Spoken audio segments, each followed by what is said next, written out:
Hi, and welcome to the 6th edition of NODE Forum 2020, Second Nature.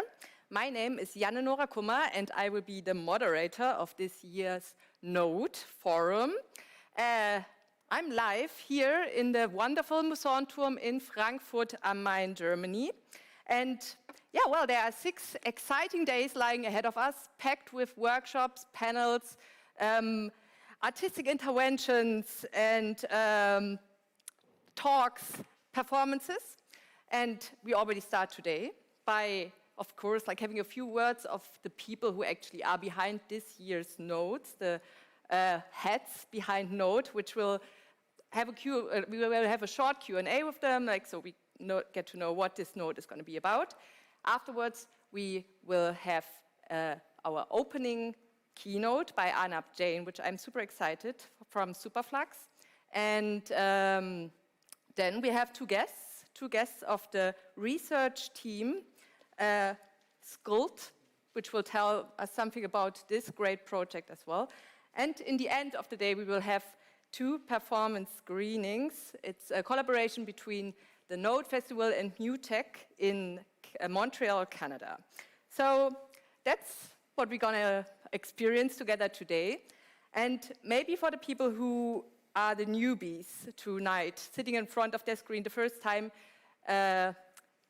here at NODE, what NODE is about. So NODE arose out of the V4 community, which is a software you're definitely going to learn more about due to the course of the festival.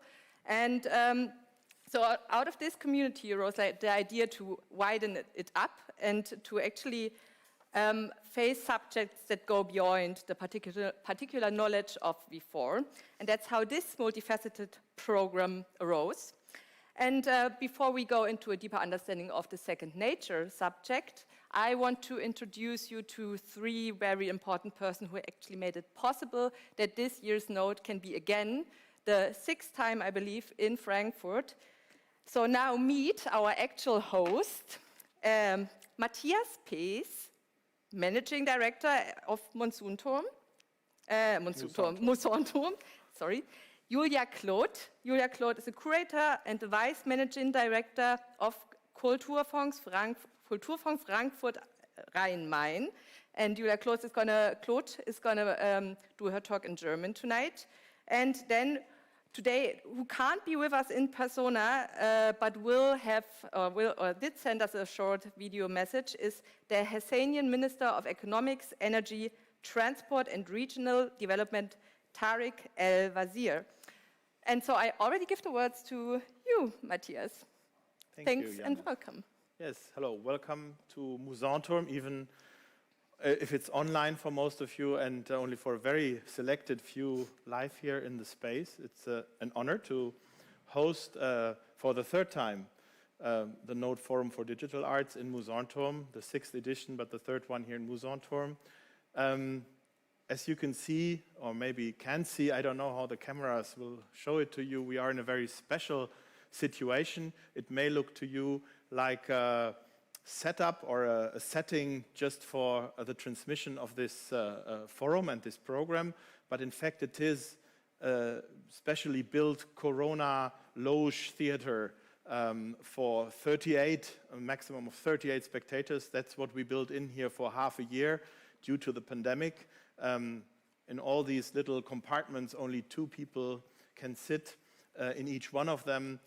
You are very safe from any kind of infection, including the COVID-19 disease. And yeah, this is also the set for the NODE Forum for Digital Art this time. It is designed and built by an architecture collective in Berlin called Raumlabor Berlin, together with a set designer, Barbara Enes, we have asked them in June to propose us something that would make theater in Corona times possible and bring us closer together, even closer than we used to be before, also as an answer to the regulations that usually make us sit in audiences very far from each other in the moment. The very special feeling this construction has, and this is something you will have to believe me, you cannot feel it on TV or on the internet, it is from clay. So if you breathe now in this space, you also have a quite different olfactoric sensation, something very unusual to theaters, but usual to houses in other parts of the world. Also quite something you can find in old German Fachwerk building. I once knew the English word for that, but I have forgotten it, I have to confess. So it's a very old and ancient construction material. It is 100% recyclable. And with this material, we also directly at the point what NODE Forum for Digital Art this year fascinates us here in Musanturm.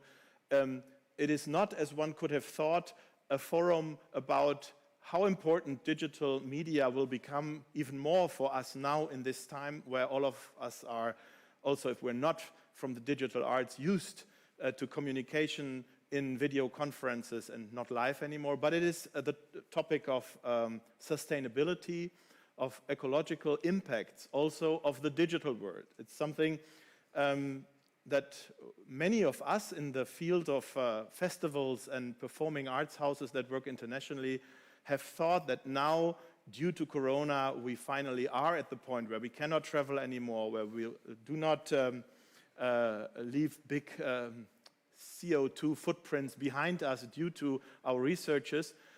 We find us back in the internet, in streams, in video conferences, but have to learn and to realize that, in fact, these activities also are not sustainable by themselves. They use a lot of energy, a lot more than we use for the heating of the house. We now use in the internet and with the streamings we do. So that's an important new topic, also to address by those that have not worked with the digital arts already and the digital tools already for such a long time, as most of the people here have done. So this is something that brings together not only us here in Musanturm and this construction and our task, but also our partner in the Naxos-Halle, which is, you cannot also have that sensation this year personally, but you have to believe me, it's really over the street, 50 meters from here.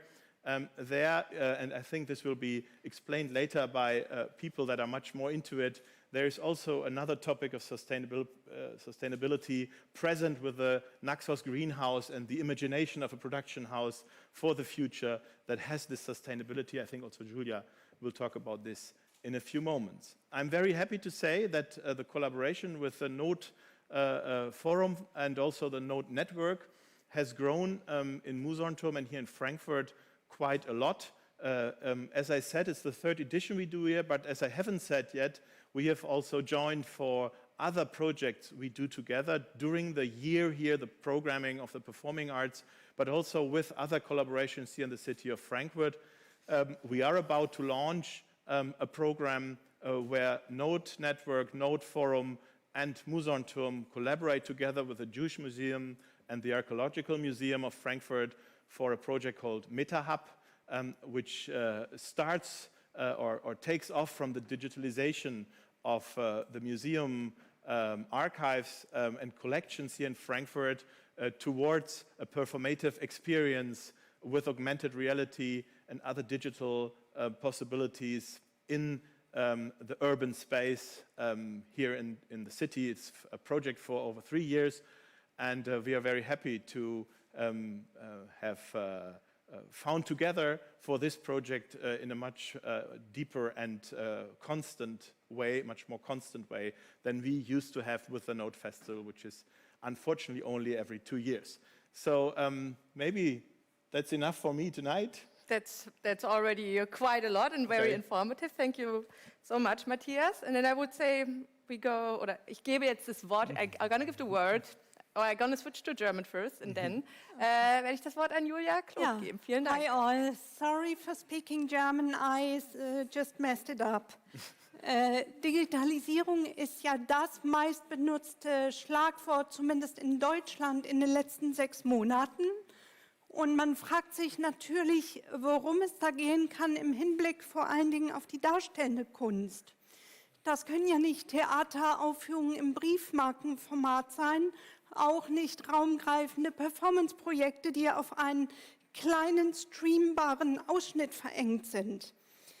Die Aufgabe ist vielmehr, neue Formate zu finden, die das Digitale mit dem Analogen zu einem Dritten verbinden, das einen echten künstlerischen Mehrwert für beide Präsentationsformen darstellt und weder in der realen noch in der virtuellen Welt allein funktioniert.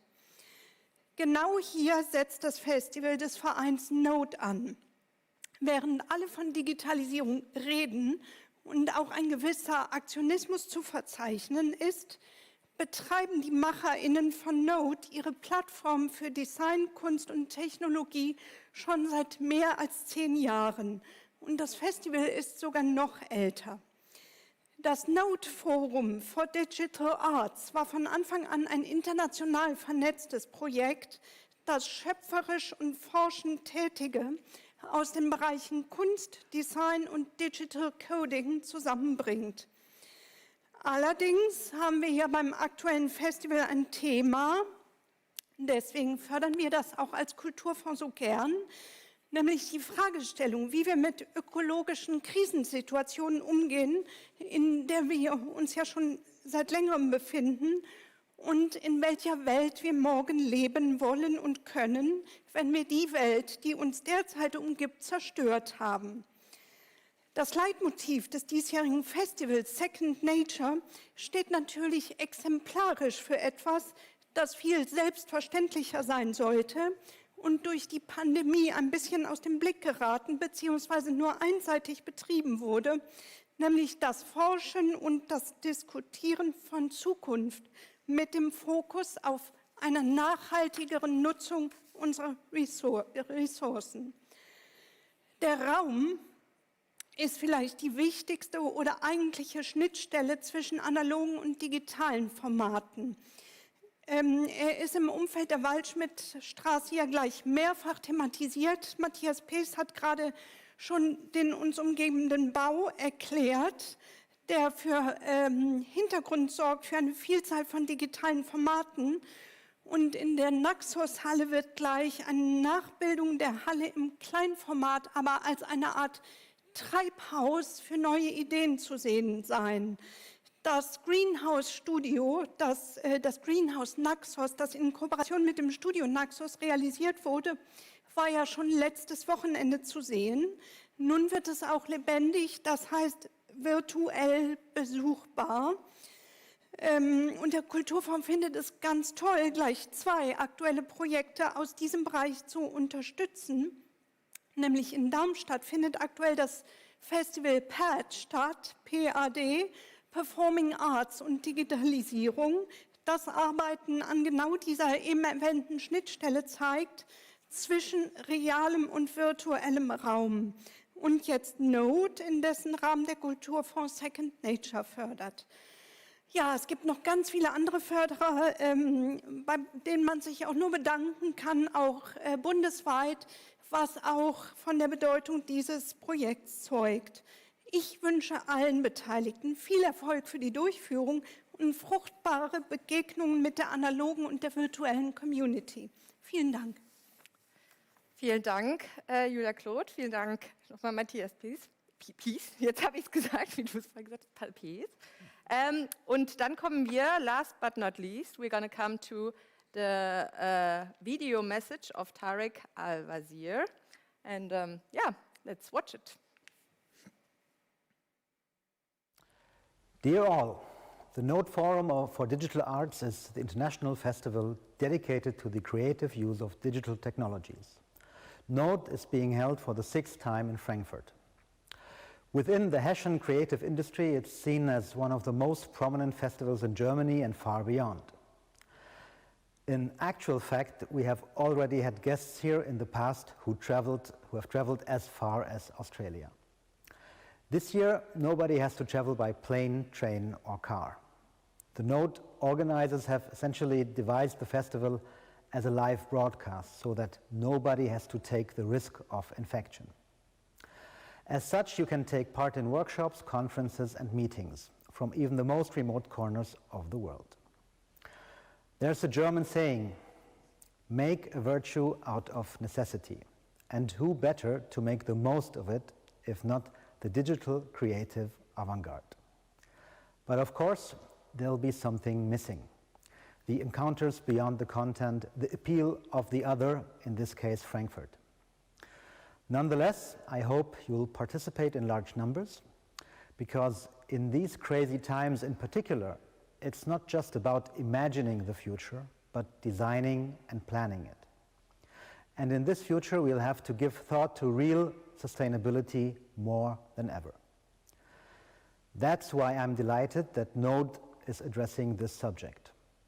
We are proud to be holding NODE in Hessen and will happily assist you with your exciting activities, even though we perhaps do not yet understand every detail of it. NODE is avant-garde, after all. Thank you for your commitment. I really hope that your concept takes off and that you will work together with us to conceive, develop, and create a truly sustainable future. Enjoy a fantastic NODE Forum for Digital Arts.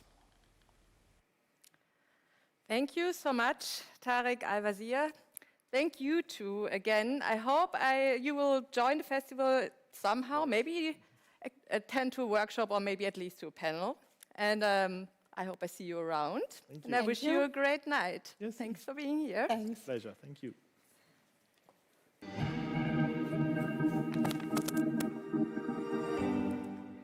So now, actually, we would, probably all of you would like to start this program, but I have to admit, I think I forgot something, and I actually can't really think of... Delivery.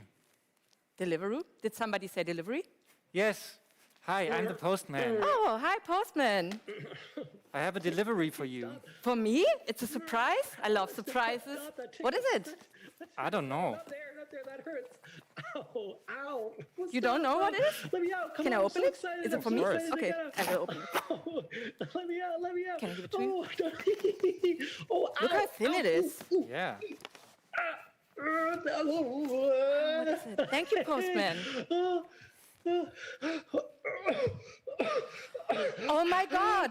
It's famous new media artist Jeremy Bailey. Oh, that's whom I forgot. Oh, hello, thank you. Oh, I could barely breathe. Thank you for letting me out. That is way worse than a mask. Oh, envelope Jeremy. quarantine. How are Hello. you?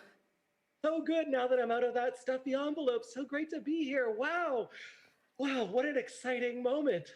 Yeah, that's actually. So now it's the time to start, right? So Well, yeah, we could. I think this is what you've been missing. You know, you need a partner. We need to welcome everyone. We need to welcome them with great shall we try that? enthusiasm. Yeah, we should. Okay, let's do it. Okay. We practiced. So 1, Okay. 2, 3. Welcome to NODE 2020. NODE 2020. Okay, that was a little bit delayed, but that's fine. Okay, yeah, we're trying. Hey, Jeremy. So everything, like Jeremy, you have to know, is like a really old participant in NODE, right? You just know the forum since forever. And this year seems to be really different. You know, like there's a pandemic, there's like global heating still with climate change. Everything is different. And I think it just got mentioned. Don't you think as well that creativity and like community work should be more important or gets more and more important than ever? Yeah, for sure. I mean, I want to address, first of all, I'm not that old. I'm actually quite young. I still got a lot of energy. But yes, of course, this community is beautiful. It's more important than ever. But you know what? I really don't think very much is different this year. I think, it's pretty, it's not really a big deal. It's just, we're online, whatever. I'm usually, What do you kinda mean, normal. famous new media artist Jeremy Bailey? It's just like, it's a digital festival. I mean, we're usually behind our laptops, on iPads, on phones. I mean, I've been digital my whole life. Yeah, I okay, was but Jeremy, basically first born- and foremost, you're like a tablet this time, right? That makes it already quite different. And I think there might be people like enjoying Node in front of their screens since forever, but usually there were like so many people traveling here to Frankfurt and just like from all over the world. And you know, like I think it's quite different. Don't you agree? I guess kind of feels a little different. I mean, honestly, I've been an iPad before. I've been all kinds of things, you know. And then my virtualized self, you know, it's a little bit different. yeah, you know, but There's like got to be some other. what's different Yeah, too is what like that else? I'm here by myself pretty much in this like giant cheesy emergency broadcast studio. Can you actually see that? That's different too. Yeah. It definitely looks a little bit different. I mean, it's different every year anyway. You know, one of the ways that the festival can be very different is that there's a different theme. I don't know what this year's theme is. I should have checked on that You don't before know I this agreed year's to host. Jeremy Bailey. I This should- year's theme is second nature. I already said that. No? Yeah, right. I forgot.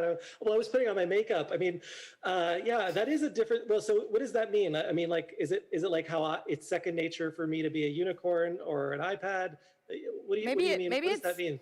Yeah, I don't know actually. Maybe it's about you being an iPad and me being a human, something like this. But maybe we should ask the people who actually know.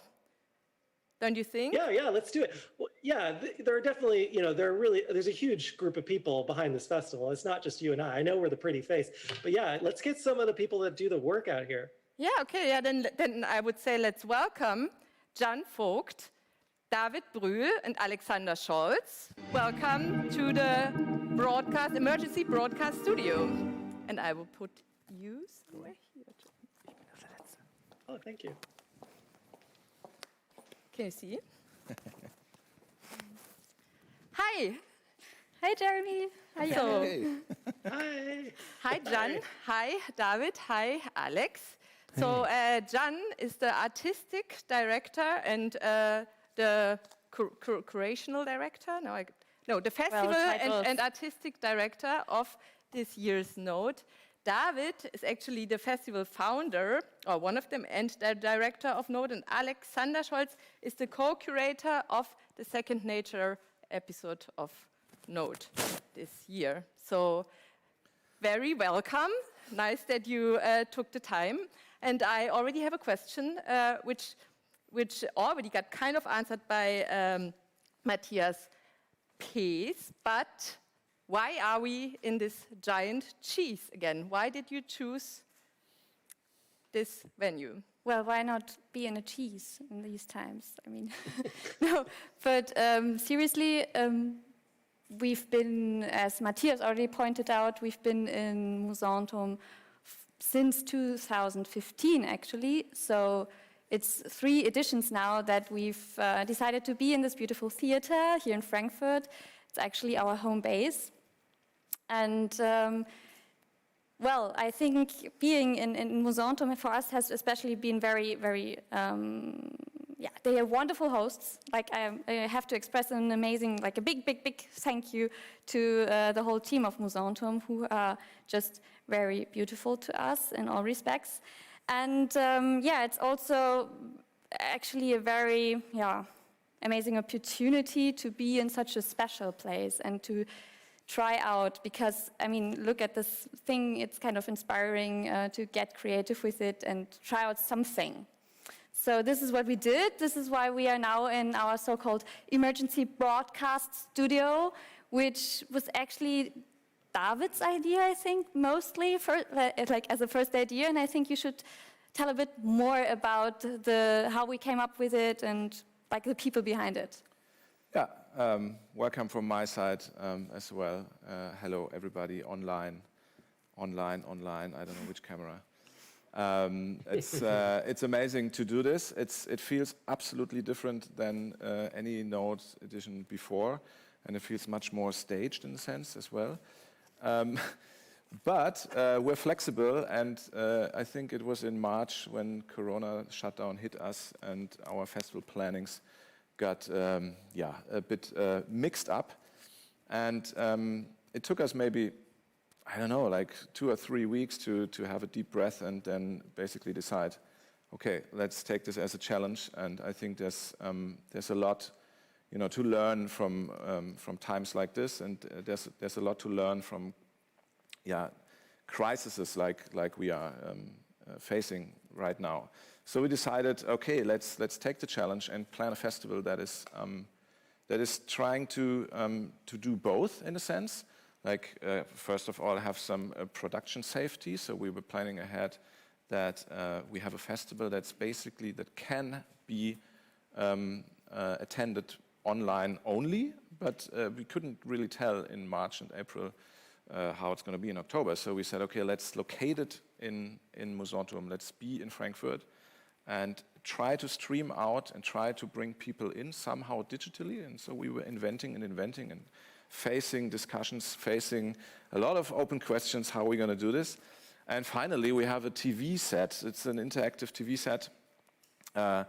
You guys online, you guys are connected with our festival hub. Hopefully that works out. You have a little tool to ask questions later for the keynote and over the whole week. So this is the general idea, and there's brilliant people behind this. Without the community of creatives and our industry, this wouldn't be possible. There's a super long list. I think we're coming to this later and show basically who is behind this. But that's one thing from the very beginning. I really want to thank you, everybody involved, making this happen. So this is this long answer to a short question. Well, we have more of the questions anyway, right?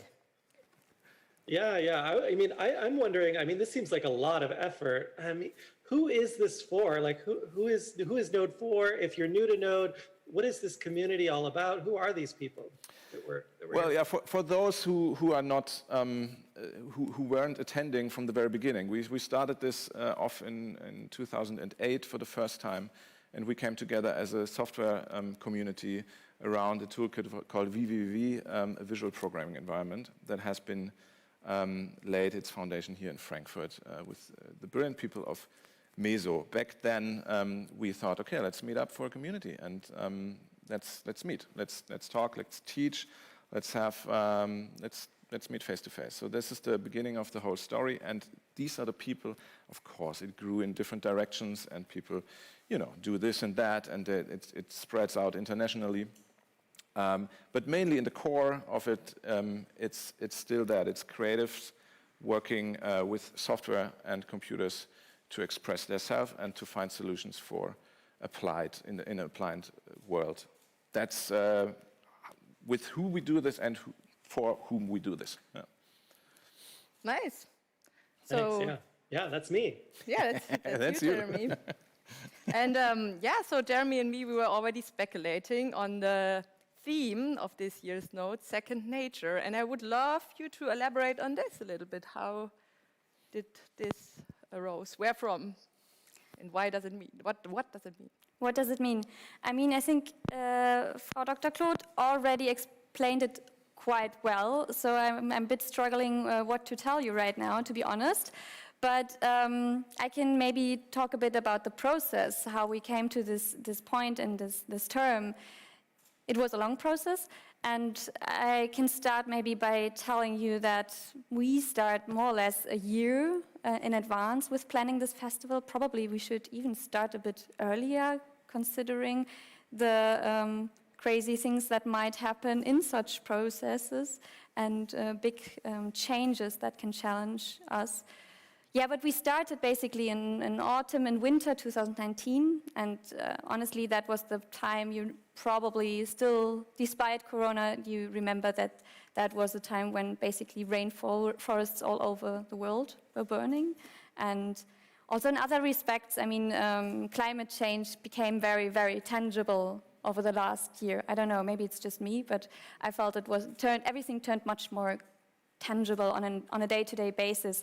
So when you do a project or only every 2 years, you really feel like, okay, now we have to respond to what's happening right now and what has been happening for a year. I mean, it was back then a year that school kids were going to the streets and shouting at us to, for Christ's sake, start doing something.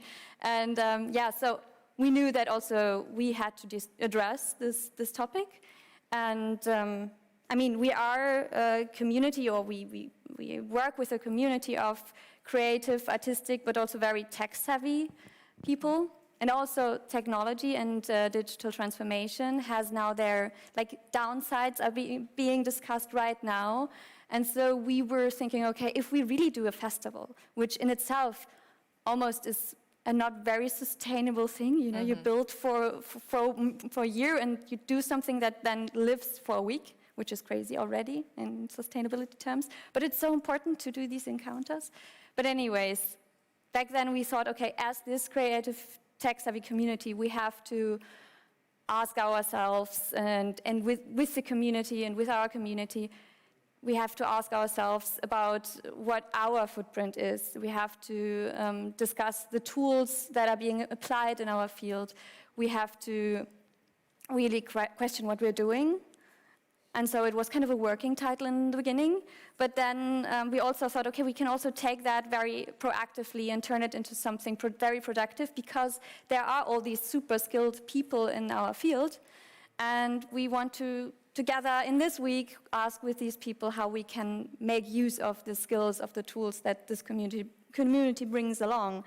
And so, like, with this year's theme, we want to tackle this big thing, this kind of, you know, in the discourse it's being called the hyper-object, this very overwhelming, like, unperceivable thing of climate change, but in a very practical, very concrete way, in ways where we think or want to discuss, like, how it's not about going back to nature, you know, but it's about building an active relationship with our environment where we take responsibilities, and especially in a relationship which is not based on exploitation, but on care and coexistence and on inventing something together. And we really want to think, okay, what can every one of us, like our community, do?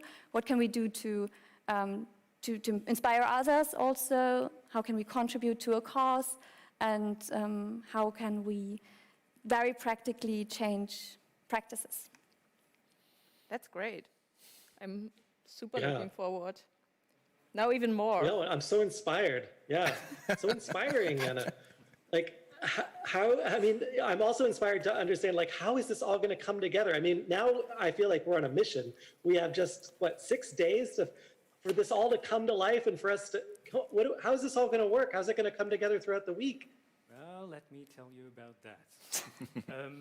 I think they prepared a slide. Things will come together. I think I'm having slight audio issues, but nevertheless.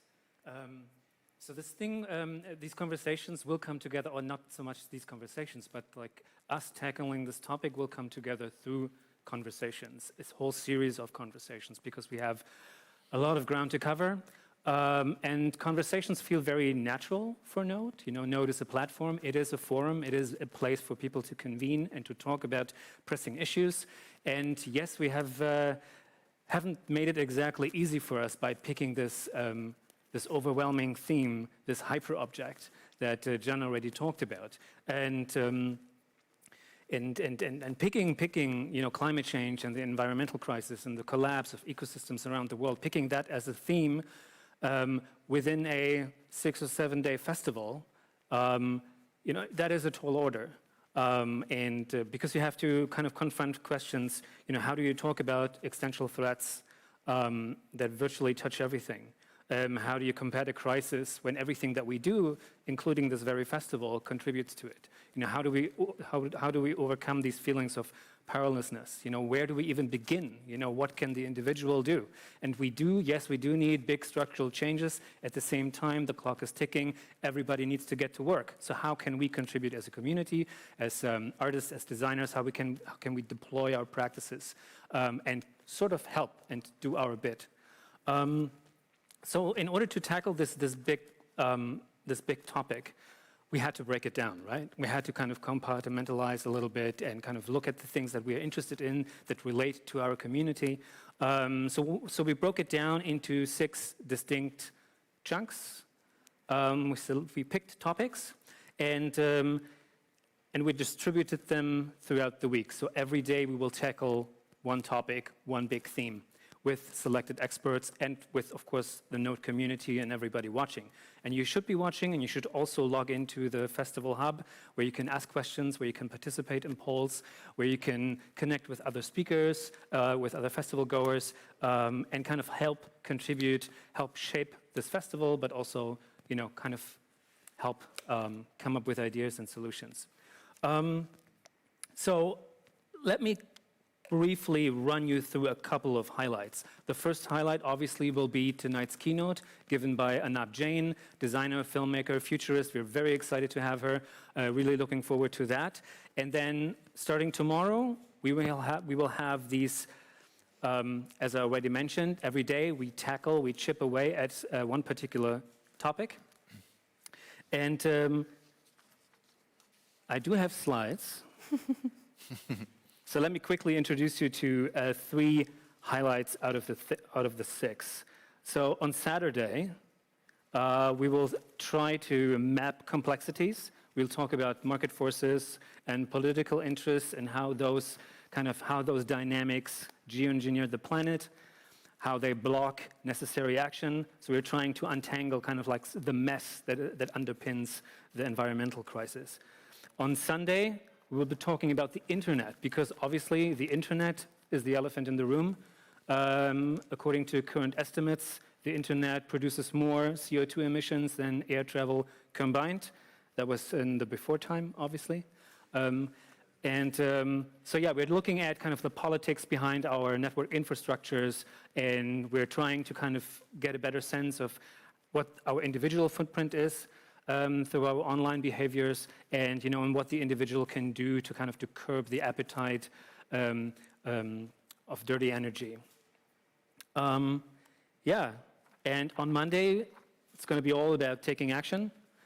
This particular slide is an intervention by Johnny Lemessier, a French artist, visual artist, and this is one of his projections where he supported the environmental activist of Extinction Rebellion that everybody is probably familiar with.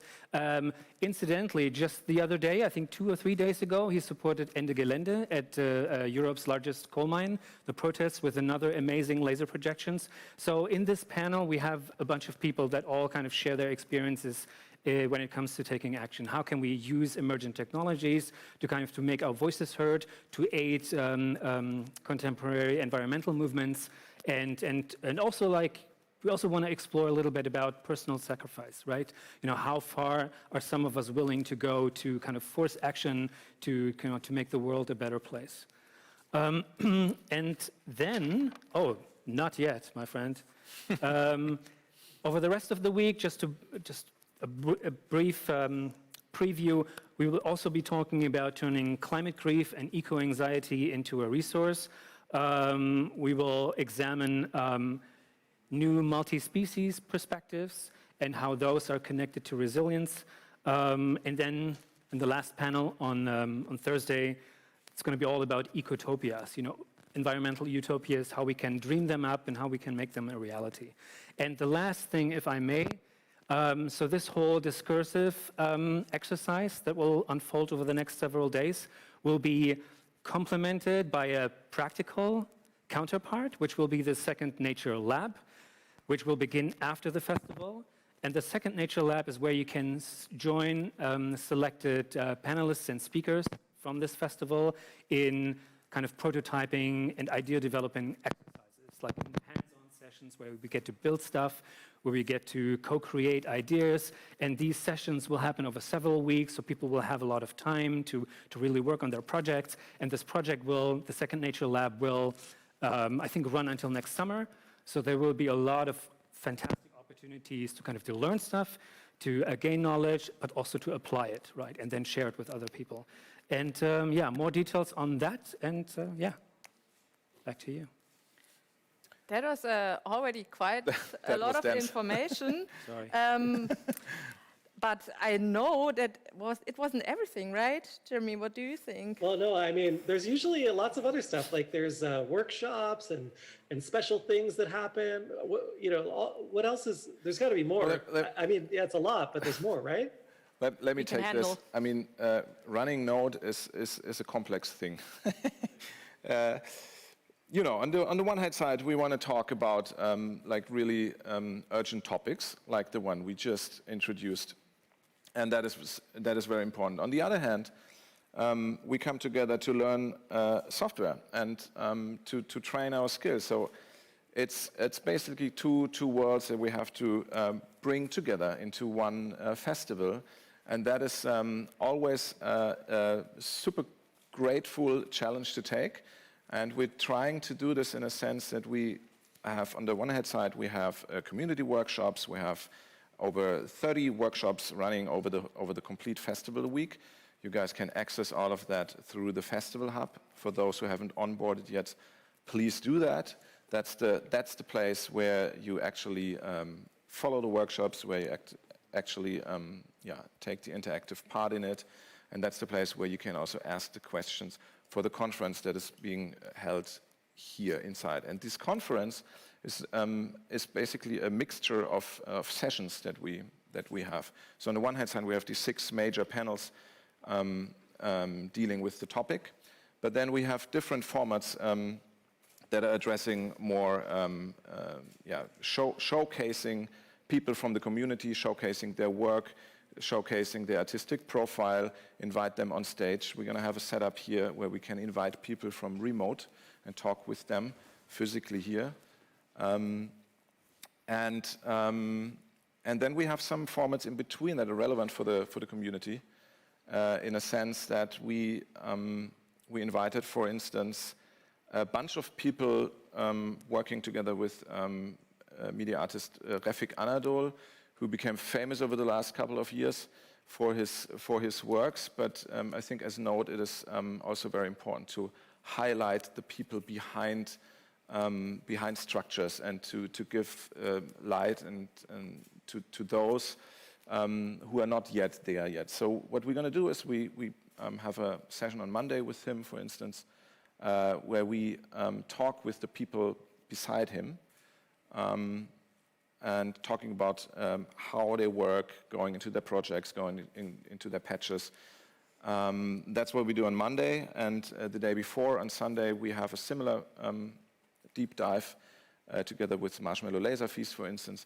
And there we also question these the questions that you just mentioned, and try to bring it together from 2 sides, from the practical side and also on the theoretical side.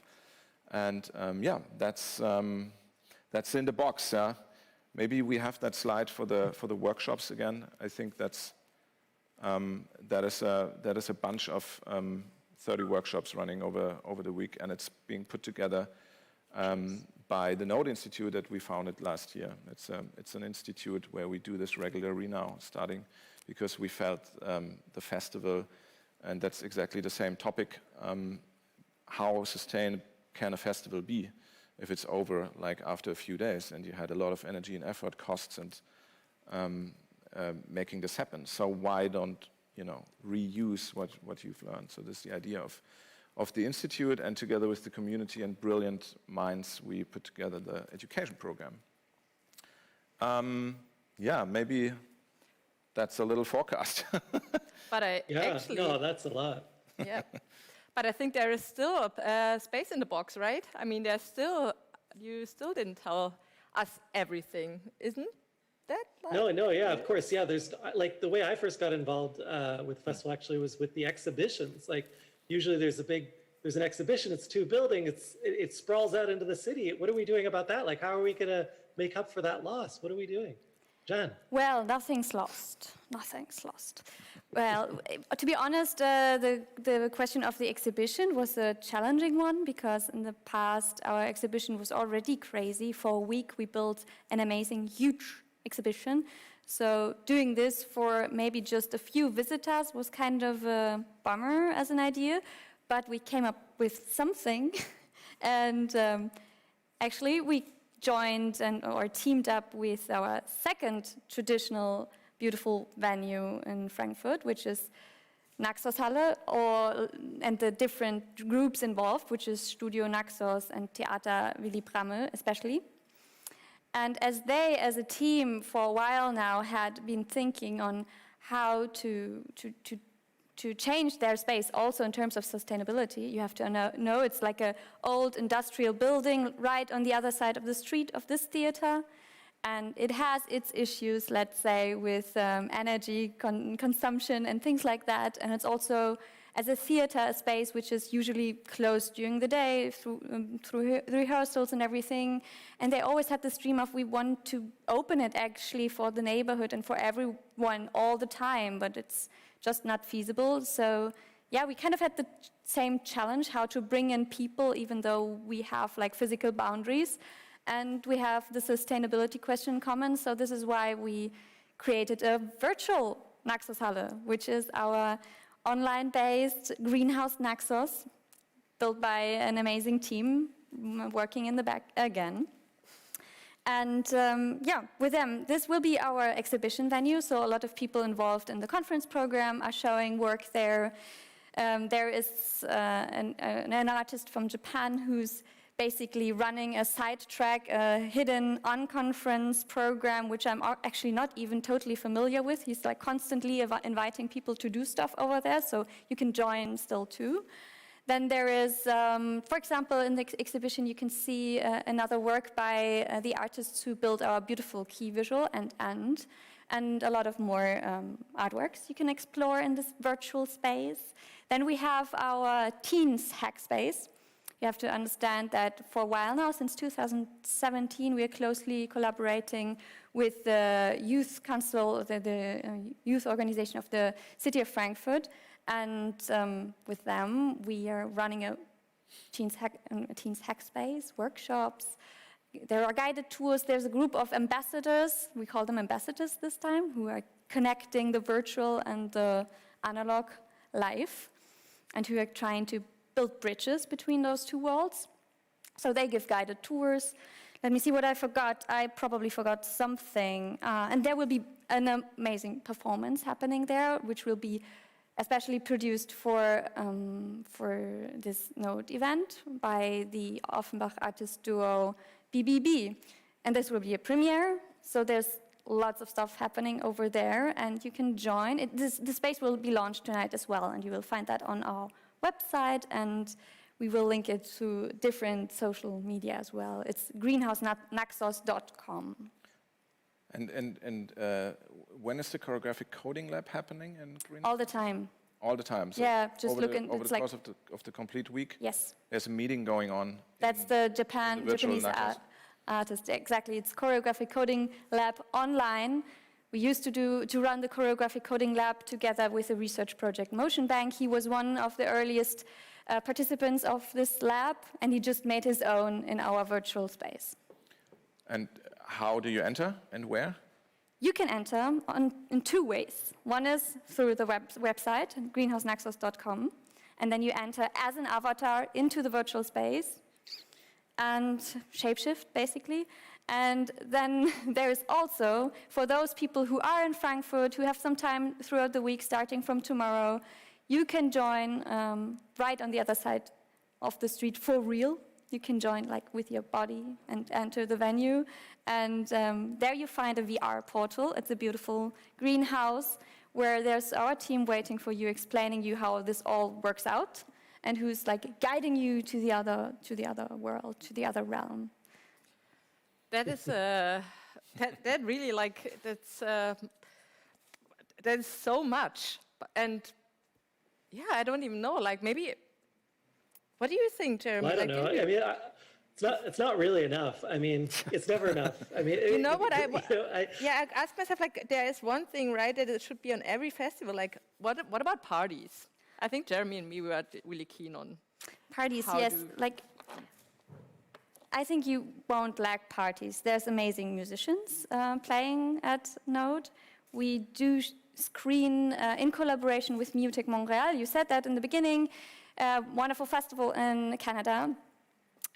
Together we teamed up. They come from more from the music part of this realm of audiovisual performance, while we come from the visual field. And we teamed up and we show a series of screenings over the evening, so you can have a party and a drink at home in front of your screen. I warmly invite you. We will do the same. We will also join you in the speakers corner, which is happening throughout the week, so we can chin-chin over the screens. I think we should do that. And that one, let me take this one. That one is accessible through the Festival Hub. So whenever there's a conversation going, we invite everybody to, and you will find a link in the Festival Hub. It's called Speaker Corner. And what this is basically in a cafe area here in Musanturm. There's a little area, and we really invite people to sit down here on site and be remotely connected to keep up the conversation and actually meet the speakers there. And we invite all the speakers to basically change the video conferencing URL to onboard there so we can have further discussions there. We're trying to moderate this over the week with our team there, and I think that's a big chance to like be engaged further than watching the panels and only asking questions.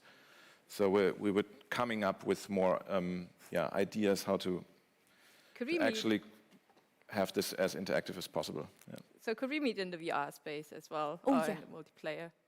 Jeremy, we can meet there and have a dance. VR party, yes. Finally, I can dance without physical constraint. you can actually shapeshift into Jeremy Bailey and become a famous new media artist I will there. definitely do this. Yeah. Okay, yeah, let's switch bodies. Let's do it. I'm excited. Great. But Well, this is all tremendous. yeah, just as a last note, for whom this was too complex, there's a whole team working in the background, reachable through help@nodeforum.com. I might great. have another final note. And David, please help me out here. So the obvious question is, how can you organize and curate a festival around topics of sustainability, calling it second nature, and then put like a big infrastructure into place, that requires a lot of energy. And I just want to address this head on, that a lot of research and a lot of work went into trying to solve some of these problems. And at the minimum, trying to find ways to monitor the energy that we use and the energy that is just produced throughout the festival, or the energy that is consumed, kind of the emissions, etc. We try to kind of, in some way, at least get a sense of the environmental footprint of a festival like this, now that it happens online. And it was damn near impossible. And we will be very open about this throughout the festival. We will share kind of like the things that we tried and where we failed and where we ran into walls, because this is obviously a very important topic. And we're inviting, other festivals who all tried different, built their own frameworks of doing online festivals. And it would be really wonderful to have conversations around, finding ways to make these things more sustainable, because we will be relying on these digital infrastructures even more so in the future. Yeah. Yeah, and from the practice of like setting up this space, like one really hard fact to actually, the information how much energy is actually used by all these machines running, that's from the experience now over the past month. That's the hardest part on it, basically. Yeah, to really understand the complexity of what is using what and who is using in which form, how long are all these machines running, how does this relate to the software code, and how does this relate to the automation processes.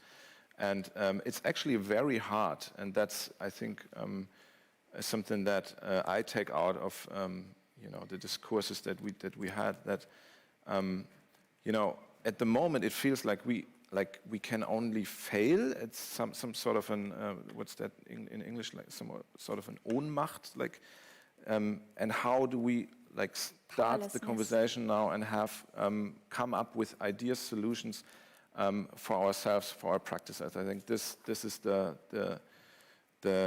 try that we're giving here with this festival edition, and we are super open to face this directly and address this with everybody, because it counts for everybody. And you will, everybody will be able to keep on working on this in, I think you mentioned, the lab situation that is going to, David met, or Max, I don't know, that is going to take place right after the Node Festival. Yeah, exactly. Maybe you can explain one more word about the lab. Well, following up on what Alex said, we start with 5 modules actually this winter, and then 5 modules you will meet and gather with artists and work with them over the course of a couple of weeks to really get your hands dirty and do things together. But the whole application process for this lab will start right after Node, and you will get to know more about it through newsletters, social media. On our panels, we will sneak preview different things happening. And maybe all these final notes.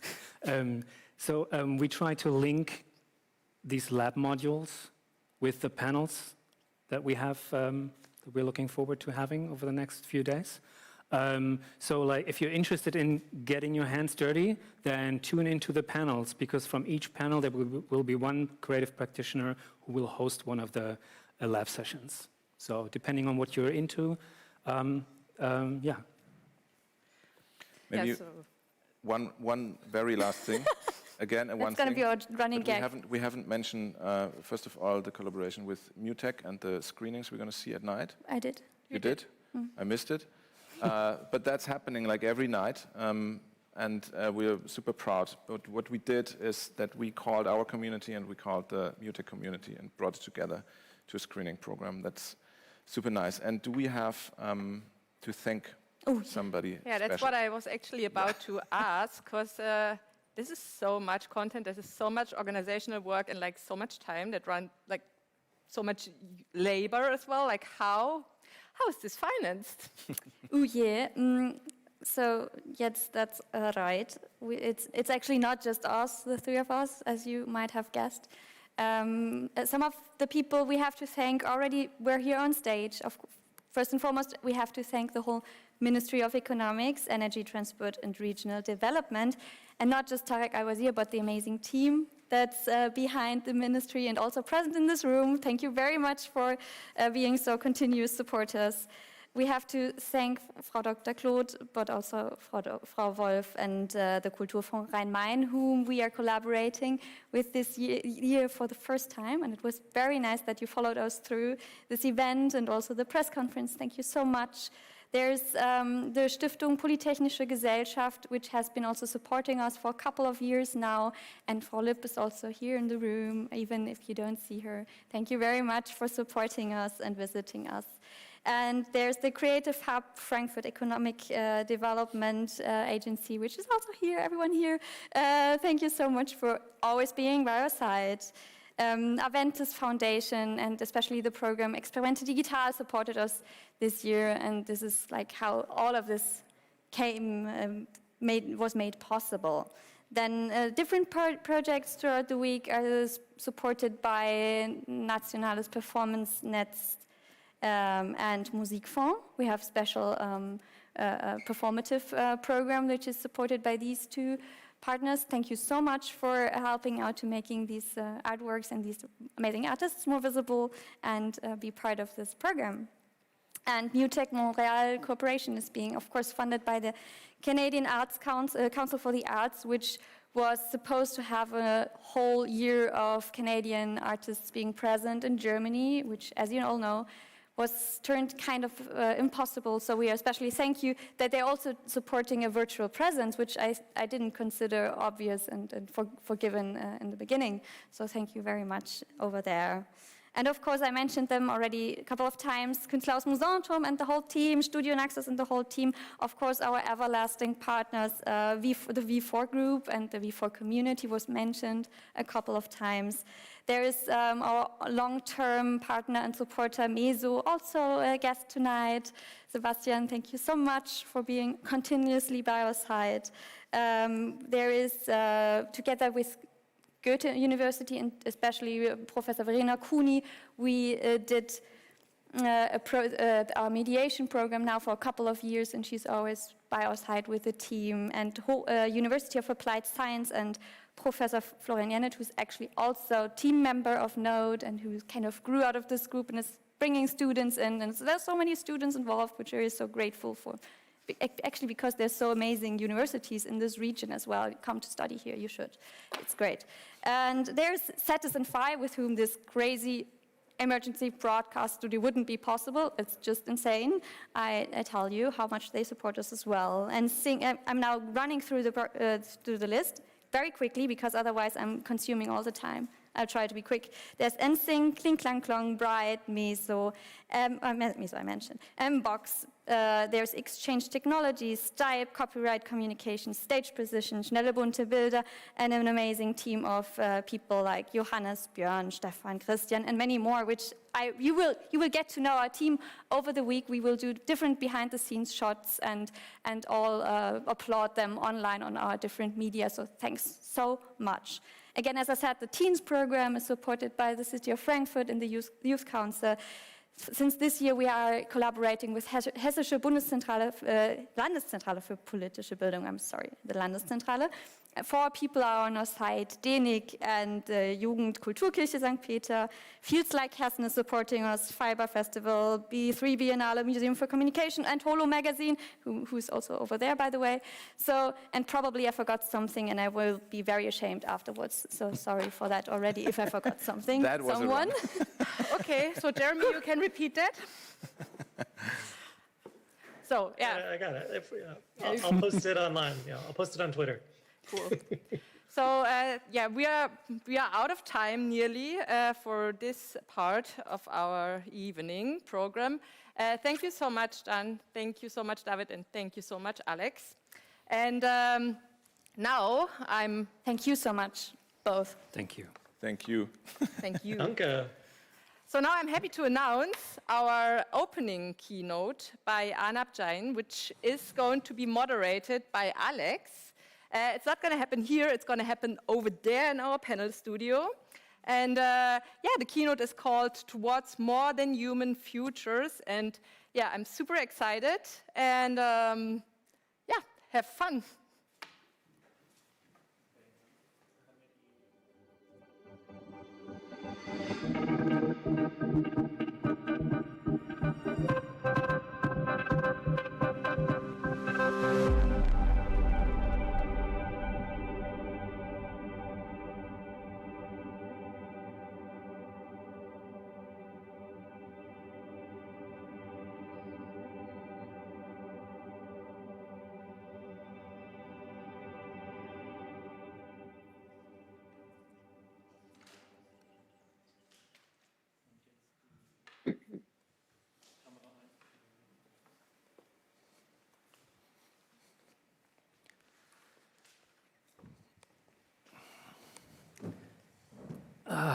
This is so much more comfortable.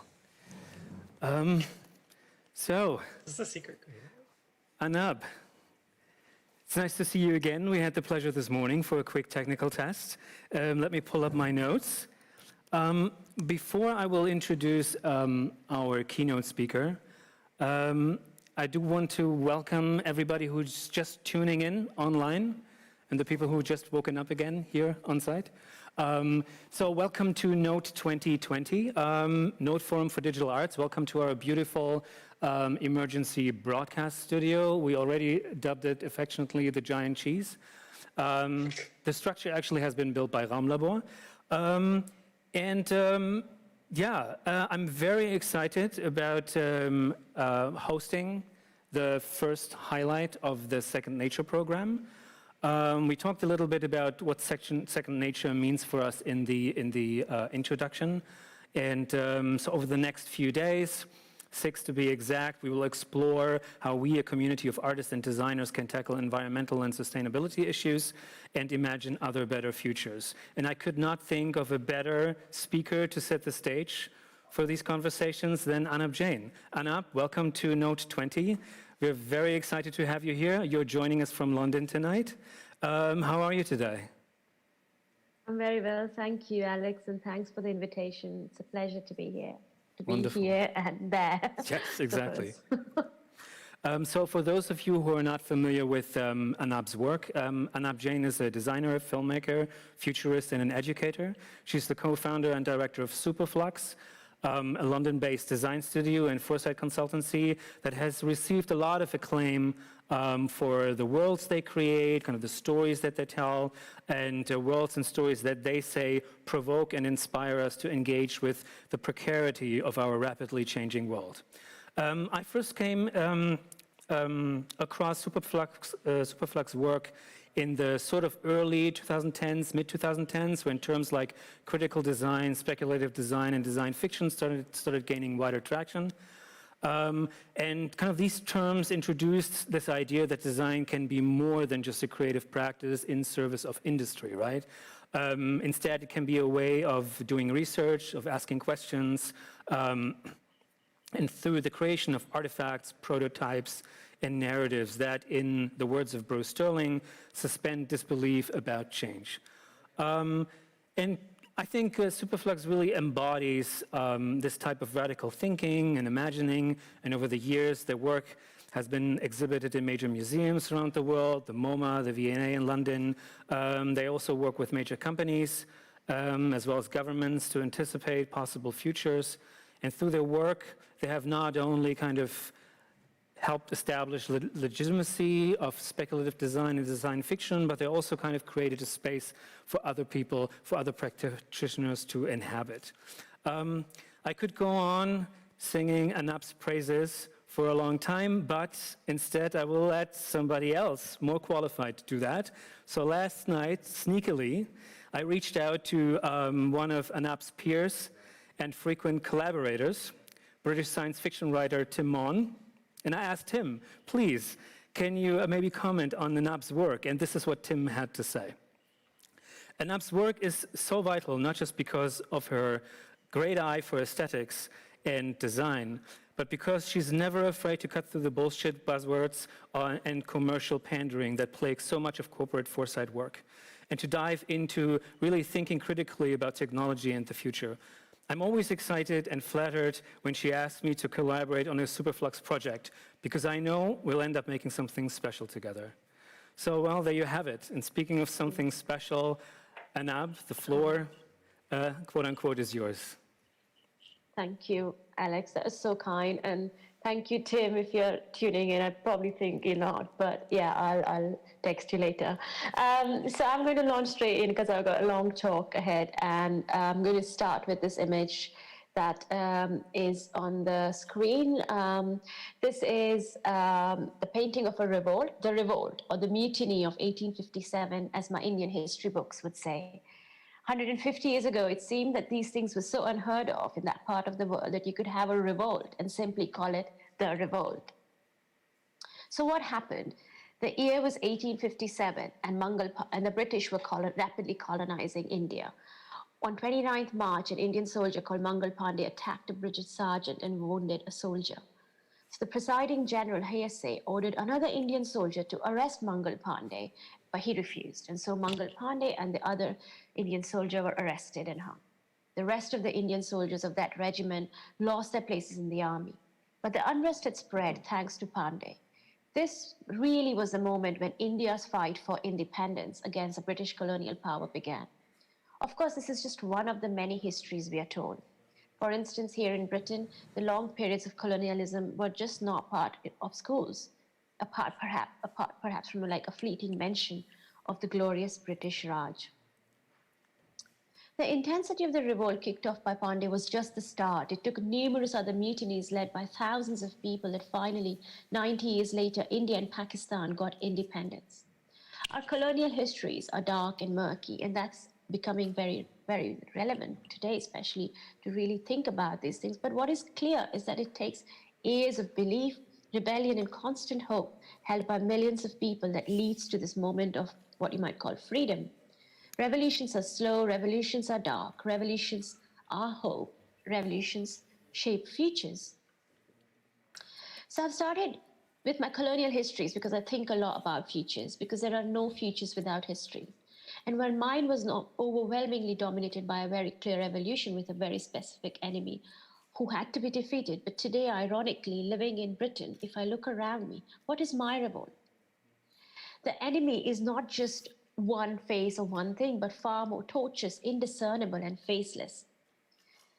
And whilst I say that revolutions take time, if we are to listen to 97% of the scientists out there, we also know that there is an undeniable urgency for some things to change very quickly. And this is the urgency I'm here to talk about today. The urgency for a different kind of politics of hope, critical activism, even fungal revolts that we need to address the complex challenges we face today.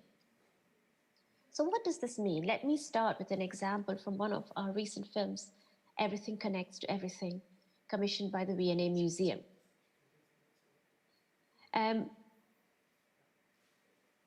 It's a film that in which we attempt to map the complex sort of technological and ecological and political infrastructures that lie beneath a single object, the mobile phone. From our faces being mined by invisible agents to mechanical Turks, undersea cable networks, Bitcoin mining, server farms, factories, and terraformed rare earth mineral sites, our very elaborate journey revealed something far more complex. I'm just going to run through this film, but I'm going to just kind of show you the kind of expansive scale at which we started to realize that these are all such deeply entangled things, our ecological networks and our technological infrastructures. We went all the way from our own studio to factories across the world where a lot of these devices are being created in inhumane conditions, and to the place where the rare earth minerals are found. We realized that the tools that, it became really important that what was revealing was not something that could easily be described, but it was this idea of very deeply complex systems. And if we try and map them, that was just not going to be possible. Imagine geologists from a future civilization examining the layers of an iPhone, the way we examine the rock strata that formed as dinosaurs died. The civilization will see evidence of a sudden, in geological terms, impact on the planet, including fossilized plastics and layers of both of carbon and labor, from burning carbon fuels and of radioactive particles from nuclear testing and explosions, just as clearly as we see the evidence of the dinosaurs' rapid demise. We can already observe these layers today. What is becoming evident through these introspections is that the tools we are creating to master the world are remastering us. So we need to think about what we are making not simply as tools to do our bidding for us, but rather as cohabitants of same complex ecological systems in which we all live. What became clear also is that today the constructs that form the understanding of our world are being continually outpaced by the sheer force and speed of technological, political, and social change. Modernism's methods of mapping, designing, planning, for controlling and challenging deeply complex systems may not be the answer to the challenges we face today. Maybe we need to go underground, working in networked, symbiotic companionships like mycelial arrangements to generate infinite micro-revolutions. Ecologist and scholar Tim Morton attempted to make sense of such entanglements by coining the term hyperspace. According to him, we have created things we can hardly understand, let alone control, let alone make sensible political decisions about. A new word to understand how mind-blowing this is hyperobjects.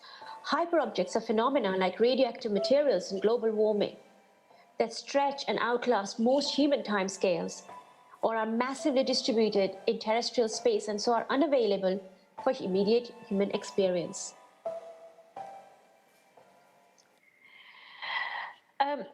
And so these sorts of thoughts and kind of ideas are something that we embed in our practice at Superflux, which I've co-founded with my partner, John Arden.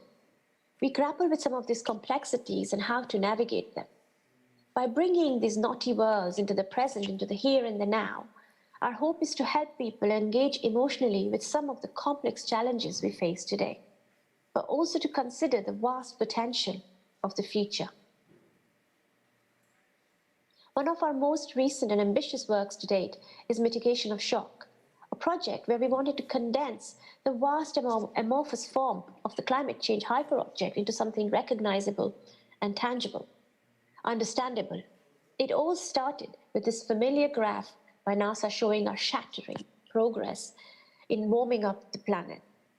Beyond the single vector rise of temperature, there are many more complex problems, such as projections that suggest that by 2050, per capita food consumption will grow from 32 kilos today to 52 kilos in the future, along with increased volatility in price and production.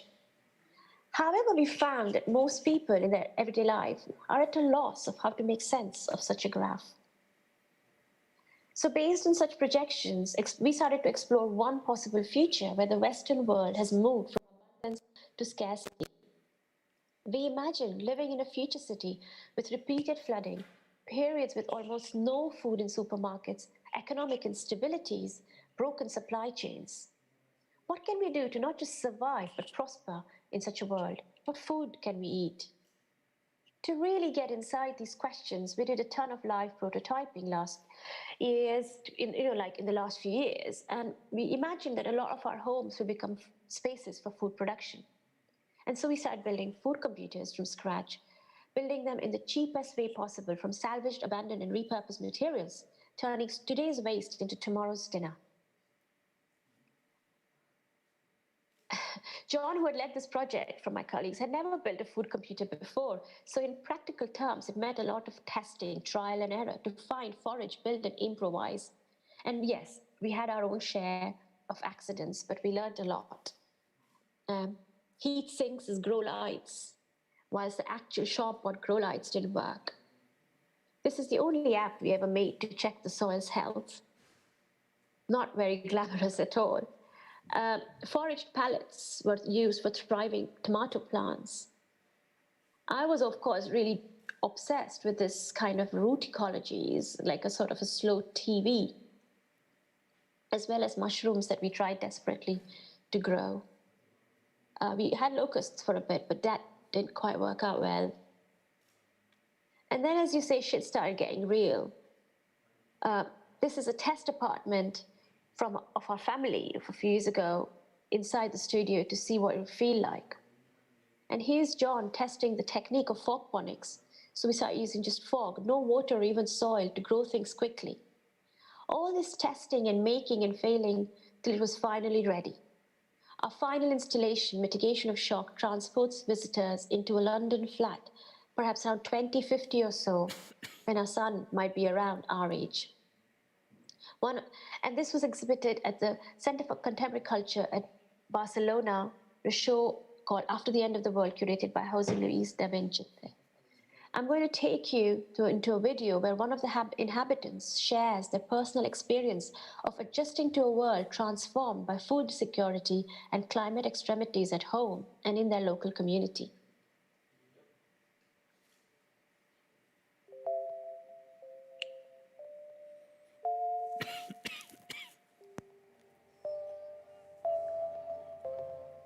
I still remember the day we moved into this flat. It feels like a dream now. Like someone else's life. 6 o'clock on Monday, the 24th of October, 2050. The way we lived, Today with Jake Reese on the things I was thinking about back then, the headlines this evening. the things that concerned me. A fresh round of price hikes are expected for grain, dairy and meat coming from the I was continent. old enough to buy my own After home, another year of but in many widespread ways I was like a child. I guess we all were. protests continue outside the Like Supreme spoilt Court. teenagers, we had everything we needed, but all we saw were the things we wanted and didn't have.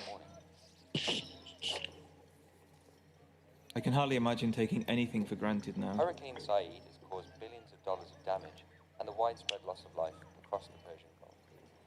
The Prime Minister has spoken to try to alleviate concern regarding a new round of price hikes for grain, vegetables and meat coming from the continent. When everything was certain, nothing meant anything. Now nothing is certain, but everything we have is like a Warnings blessing. coming from Brussels of yet another round of punishing price increases. For the third year running, crops across Central Europe have failed. Take the neighbours who live in this block, for Making instance. yet more food insecurity. I never used to like them. What is being I don't done know to why. increase Probably supply? their taste in music Taylor or something. Jones, our food security correspondent, I'd has force a smile and a grunt of recognition if I met them on the stairs, but that was about it. To be honest, they still have a terrible taste in music. But now we share this deep sense of solidarity, of mutual dependence. We don't know what we'll face tomorrow, but whatever it is, we know we'll face it together. Not because of some shared political viewpoint, or because we read the same books, or whatever it was that I once used to judge friends from strangers. Like Tony next door, he still thinks you can blame all this on solar flares. Idiot. But if he snares a fox or something, you can guarantee he'll invite us round for a bowl of that awesome Creole and some crap conversation. The point is, we're in this together, not because of some vain affiliation, but because of everything we've faced together, and because we've seen what happens to those that try to face it alone. Like the people who thought the prices in the supermarket were going to come back down again, or who thought the empty shelves would soon be full. The ones that thought the market could fix a global famine, like feeding billions on a dying planet with a broken climate was simply a problem of economics. Actual madness. Collective psychosis. A lot has changed over the years. I still remember a time when there were people out in the streets shouting, fighting, smashing stuff up. But slowly we found ways of working together. Now we get together, we build experiments, we see what works. And we look out for each other. If an experiment fails, everyone covers the shortfall. And if it succeeds, we share the knowledge, and it becomes everyone's success. If there's one thing that really hit home for me, it's that everything is interrelated and interdependent.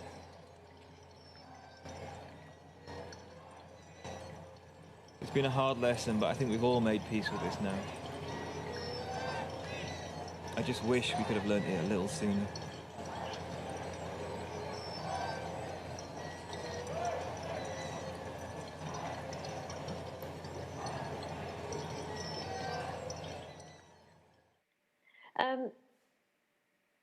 So over 100,000 visitors came through the apartment at CCCB, where it lived for a few months.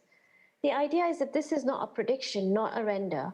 The intention of such a speculative approach with hands-on experimentation is that it offered us the opportunity to very directly step into familiar space to confront our fears, but also show concrete ways in which we could mitigate the shock of climate change.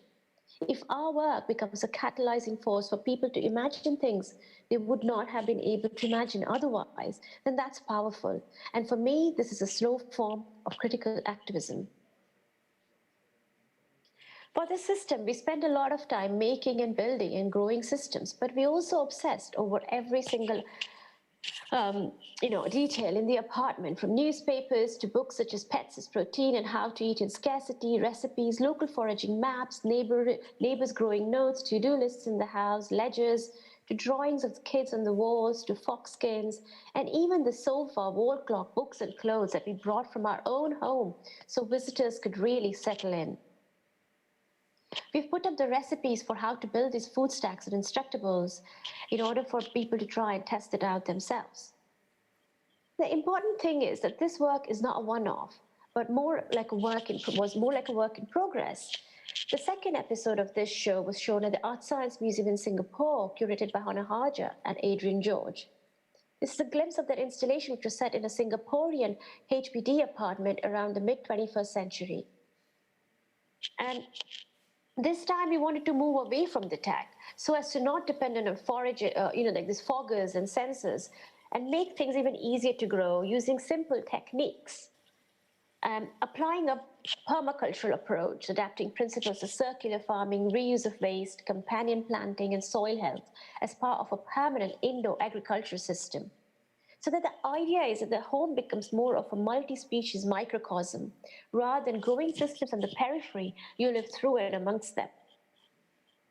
Another thing we started doing was to meticulously handcraft tools for gathering, capturing, snaring, and growing food.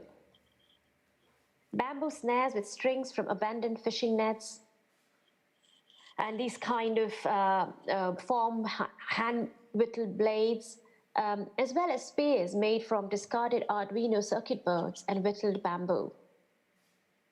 Repurposed electronics, cooking stoves, mechanical plastics, all the waste of the Anthropocene now finds a new home in the ritualistic purpose. And looking out, you can see a different, very humid and very wet Singapore. Whilst extreme weather conditions, economic uncertainty, and broken global supply chains had changed the world as we know it, it is the sheer ingenuity of the inhabitants that tools, artifacts, plants, and new ways of living all tell a hopeful story of extreme adaptation taken to prosper in a post-climate change future. So why was it important to create such a detailed level of visceral embodied form of experimentation and scene setting? The thing is, with global warming currently, the current political landscape feels extremely polarized. It's either denial that global warming actually exists, led by one who shall not be named, or complete apocalypse, aka the end of the world.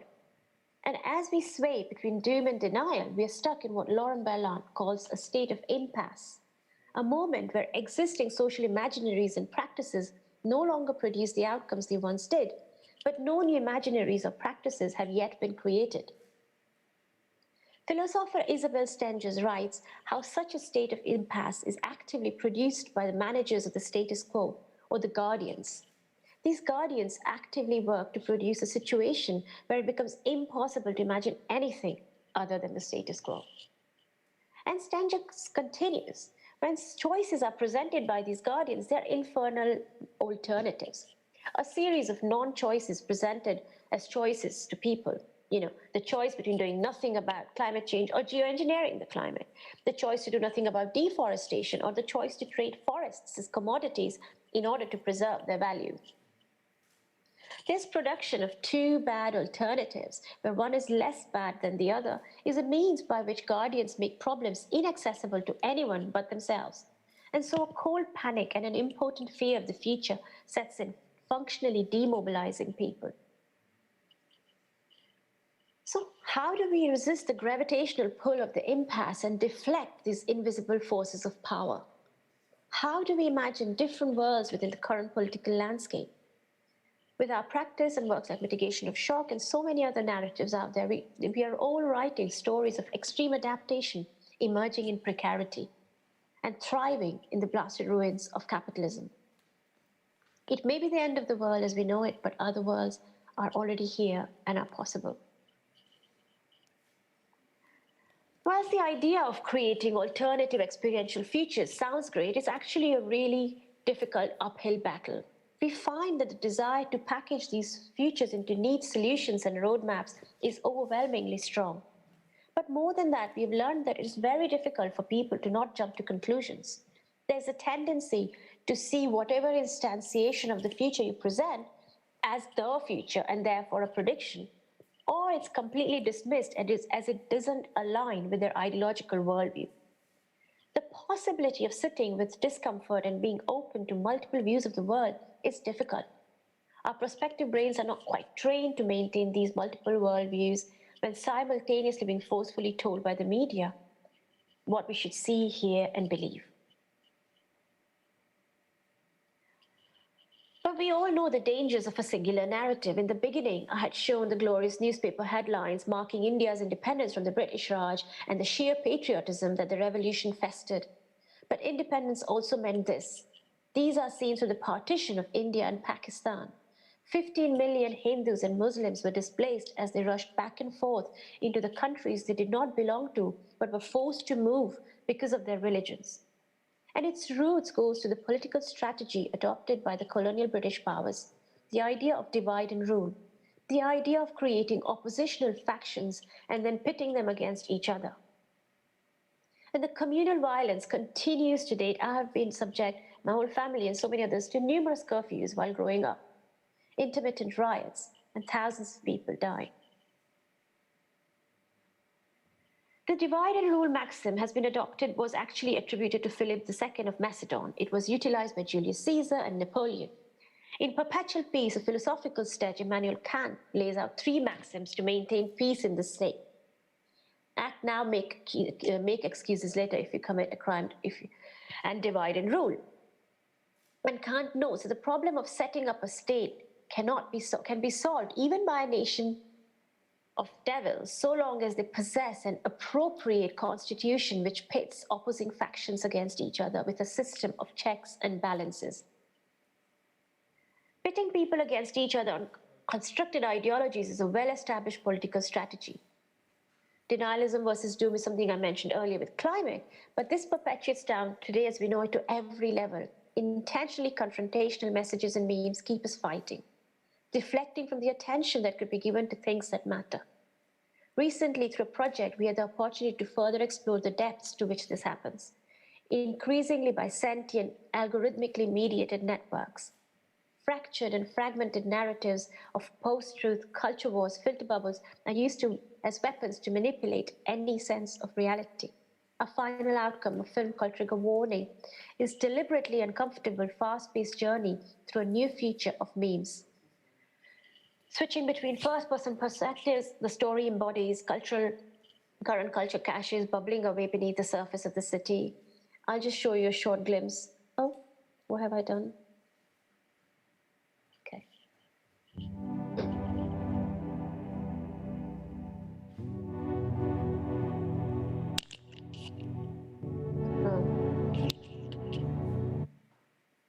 Confusion with vast fields, hollow spaces, empty alleyways. I think the video is not quite working, but it's fine. I'll just move on. Oh, there it is. Was it all just a delusion? Was it any more real than these splintered aspects of self, of society? These staccato fragments of rabid opinions that now bay at our sanity. Disconnected, half-formed ideas flowing in endless streams, like tainted water rising from the drains beneath the city streets. Onwards we run, stumbling deeper, each step revealing the brittleness of the ground beneath. I'm not going to show the whole film, but it's online. But we realized that in the process of making this work, that ideologies are more like mimetic infections rather than philosophical choices. They're self-replicating ecologies of ideas looking at the right psychological conditions in order to infest their hosts and reproduce. How far will we go in this war, and what lies on the horizon if these polarized realities melt away? So, whilst I was working on this project, we had Brexit, and the political climate in Britain where I live, as well as a lot of Western democracies, was in upheaval. As the looming anxiety grew around us, I was also working, actually initially a couple of years ago, on a talk called More Than Human-Centered Design. And that's when I revisited my friend Anne Galloway's work. She was a multi-species ethnographer and scholar who was simply asking, what if we deny that human beings are exceptional? What if we stop speaking and listening only to ourselves? And around the same time, those mushrooms that I've shown earlier that we were desperately trying to grow bloomed. These were supposed to have happened. This was supposed to have happened like a year ago or 2 years ago or something. But the thing is, in the early days, we were trying to use Arduinos and ultrasonic fog to control the humidity in this DIY polythene-clad box we built as a sort of fruiting chamber. And for so long, nothing happened. But then as we were moving around, they began to find their right environment. Or rather, our human activities and disturbances, both planned and unplanned, had created the optimum conditions for them to grow into these beautiful and quite delicious forms. And that's when I realized that mitigation of shock had given birth to new relationships for us as we moved away from just making things to making things that grow. Of course, foresters grow things, trees, and farmers grow wheat. But within our world of design, the focus on the product or the artifact has always been the embodiment of an outcome. Here, instead, we began to focus on the organism rather than the artifact. By suspending pots with seeds in basins of nutrient fog, we saw how roots were formed, how they grew into these delicate ecologies, transformed and died. For me, it's been a slow epiphany for this kind of direct experience drawing me into a world of many interacting species. It provided a useful vantage point for knowing ourselves as participants in more complex human and non-human relationships.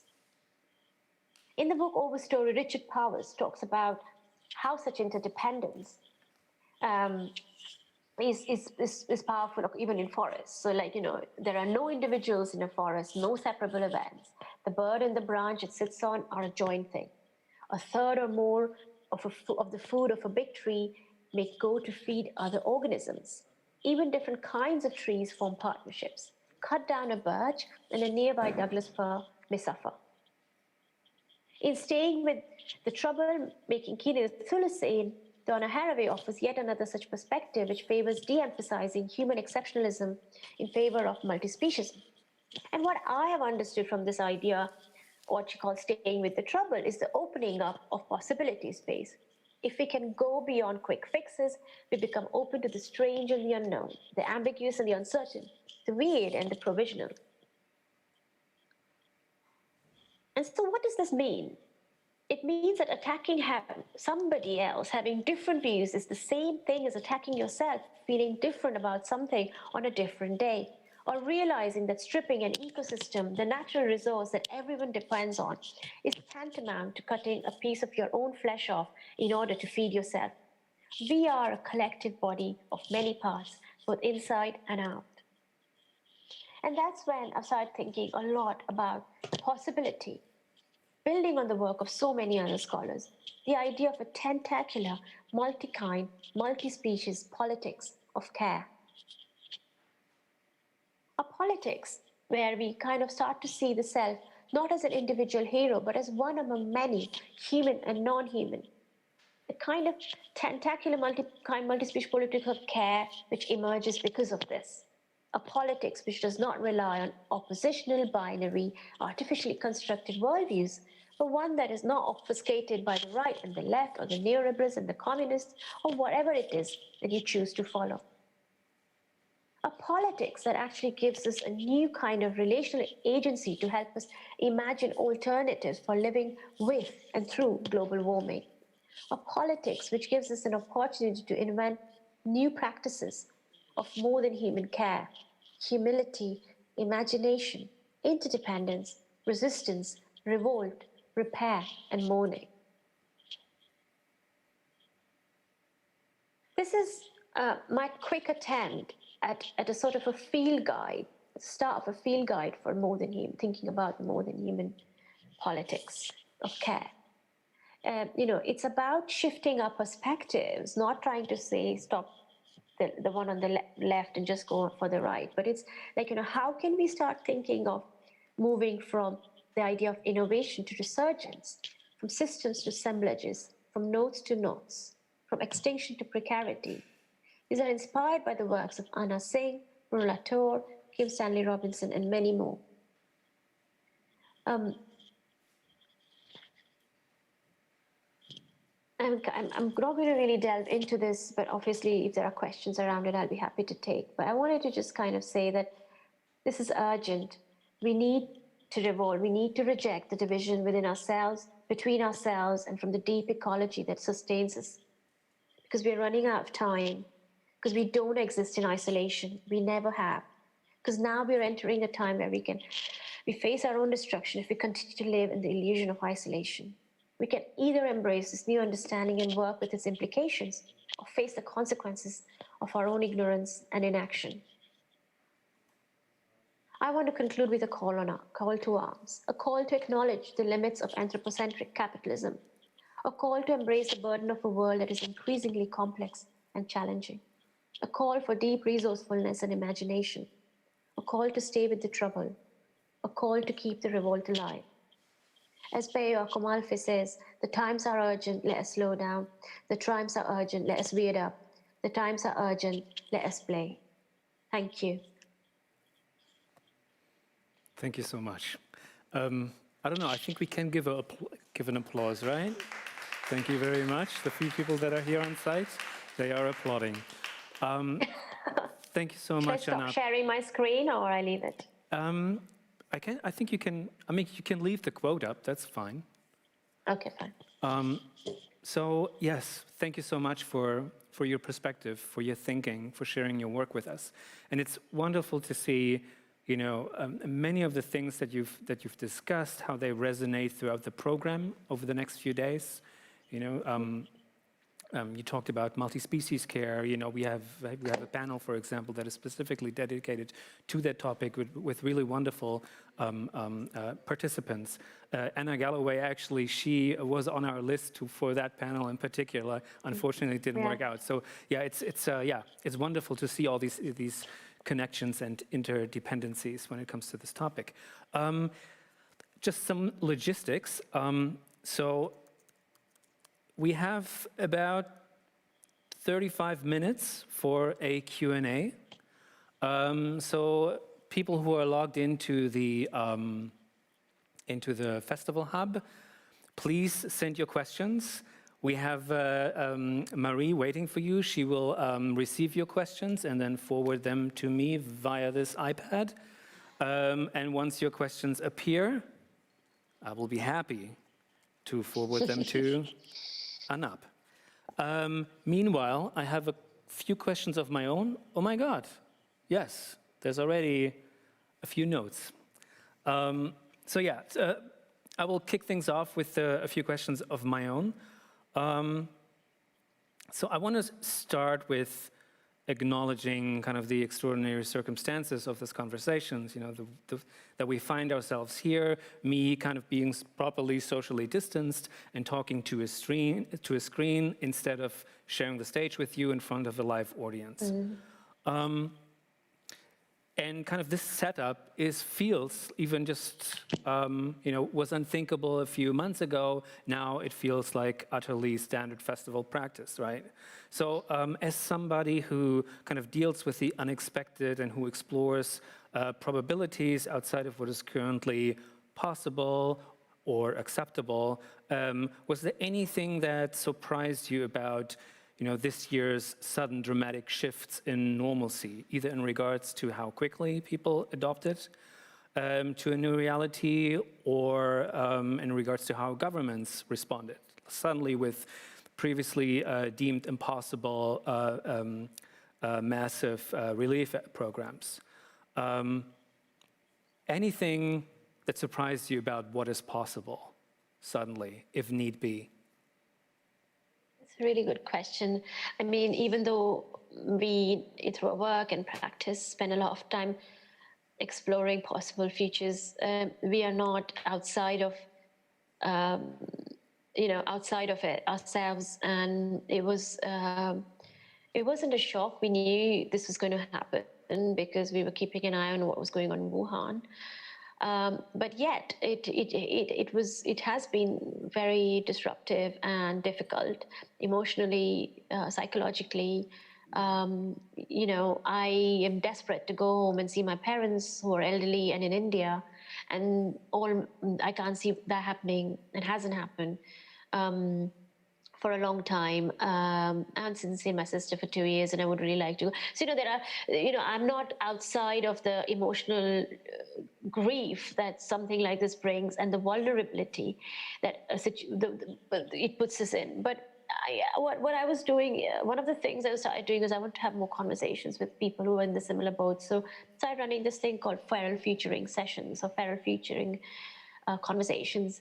And what became apparent over the period of time from the start of the lockdown to later, like people got used to it, was that when things were most uncertain, when nobody knew what's going to happen, where it felt like there was this kind of no time that, everything that you had planned couldn't go ahead, but you just did that, and before you got used to the lockdown situation, people were most vulnerable, but they were also open to most radical ideas. So in that period of discomfort and deep uncertainty, I felt like was the time when people were really open to the most radical ideas and the idea of change. Few months down the line, as people got used to this being the new way of living, the idea of like making some of the things we had discussed earlier realizable were not so kind of necessarily exciting. And I think this is what something that we're trying to do in our work is to take people into those moments of deep uncertainty and discomfort in order to show that other possibilities can open up. So I would say that this period for me has been a real learning experience in how we move into another familiar space so quickly and settle in and make that what feels right, even though there are so many loose ends. So I just want to find, I'm just trying to grapple with how do we make some significant changes. Yeah, if that helps. And on the flip side, of this equation, obviously a pandemic in a globalized world, is nothing that is really surprising. We shouldn't have been surprised by this at all. And yet here we are kind of with our pants down trying to adapt and, to find new ways of doing things as we are doing right now here. What do you think prevents us from taking well-known existential risks, pandemics, climate change more seriously? And how can approaches like yours, speculative practices, world-building, fictional narratives, help us kind of reveal and navigate our own blind spots, but then also systematic fragility? I think that what has happened is, at some level, something that a lot of people talk about, a real failure of imagination. And at a state level, at a governmental level, I think that within people and practices, there are lots of organizations who are really radical and trying to do a lot.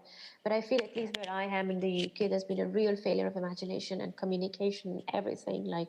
And I kind of feel that partly the tools of foresight that we've used or are used by the state and a lot of people, which are based on scenarios or models or econometric modeling, and strategy, which help to create a sense of certainty. These tools are not working anymore. These instruments need to be supported by something that helps to resurface the muscle of imagination. And I think that's where practices like ours, of the creation of narratives and stories and cautionary tales and art and what have you, these are also instruments that can aid foresight work at a time where our imagination has failed us. I quite liked, obviously, your work, mitigation of shock, and a quote came to mind that I've been, reflecting on in the context of this program, of this conference. American author Ernest Callenbach said of his seminal 1975 novel Ecotopia, that it's so hard to imagine anything fundamentally different from what we have now. But without these alternate visions, we get stuck on dead center. And we'd better get ready. We need to know where we'd like to go. And obviously we do indeed. Can you maybe, for a lay audience, describe your methodology for imagining futures that sort of override current norms, ideologies, and narratives? And especially when working with and around agendas of clients. What is sort of your compass that guides you? I think we have some very clear values around. So I think credibility and integrity are some really important things for us. So when there are different, when we start working on a project like mitigation of shock, we're really interested in not just the speculation aspect, but the real lived materiality of that world. And so we really have this very grounded approach to thinking through making and referencing ethnographic and anthropological observations alongside a lot of testing and prototyping and building. And that kind of direct interaction and living with the atoms, the materials, helps in understanding how they might manifest and what our relationships to these things will be in the future and to each other. So I think something that we really care about is that bringing that credibility to the future. It's not a render, which is I was saying, this is not a render, nor is it a prediction. It is somewhere in between, because even though the apartment is set in one possible future based on data and evidence and speculation, all the food computers and all the kind of growing systems were in fully working condition, and they were growing and producing food. And that was important to us, because it was really important that when people entered the apartment, they could feel like they could settle, and they could really get a real embodied sense at a biological level, a real embodied sense and feeling for that potential future. Yeah, what I particularly like about this project is the kind of the sense of scale, right? There's like an intimacy about this. It's immediately relatable, familiar, and at the same time, obviously, it's different. And it's so different from, a lot of, as you just described it, kind of like the grand, the dramatic imagery that we oftentimes are used to when it comes to the future. So I'm interested in, maybe you can talk a little bit about kind of the effectiveness of some of the choices that you've made here. Actually playing it down, keeping it subtle, and at the same time also kind of balancing hope, but then also at the same time conveying a sense of urgency and threat. I feel like you are so much more thoughtful and articulate in saying things about our work than me. So you're really asking wonderful questions. Thank you. No, it's really great to get the chance to reflect. I think as John says something really I find very powerful quite often, where he talks about the idea that the future is old. Really, that the future is built on layers of cultural sediment, and it just doesn't appear as a flash, as this shiny idea. And a lot of things that you're talking about, these big grand visions, are somehow made up, and that we are going to land there in this world, in this future. And that's not really how it works. So I think we really wanted to kind of give this sense of the future is old and it is built on top of. So you have an apartment and you have had to adapt it, and you see the sediments and you see the detritus of technological artifacts from a lost period, and you see the hacking of those technological artifacts for new purposes. And I think not in all our work do we kind of rely on this sense of realism. But in this case, we were wanting people, without using the words climate change or kind of global warming or anything like that, we wanted people to spend time in the space and start to join the dots for themselves. And in order to do that, we wanted to give them clues that they were familiar with. So they were moving in an experiential journey from the familiar to the uncanny. And in that process, they could observe that it was quite freaky for a lot of people. It was disturbing and unsettling to find a home in this way. But we also wanted to show them that, look, it may not be how we are used to living today, but signs of happiness are also visible in that apartment, that people are still living quite happily. And that was quite important. Yeah, that is also something that struck me, that there's obviously it seems dire at first sight, but then again, there are these hints, especially in the Singapore version, there are these hints of kind of balance, of hopefulness, and kind of like making peace with the world in some weird way, having found a new equilibrium. So I found that quite, quite touching. Are there any anecdotes maybe that you could share how people responded to being in the room?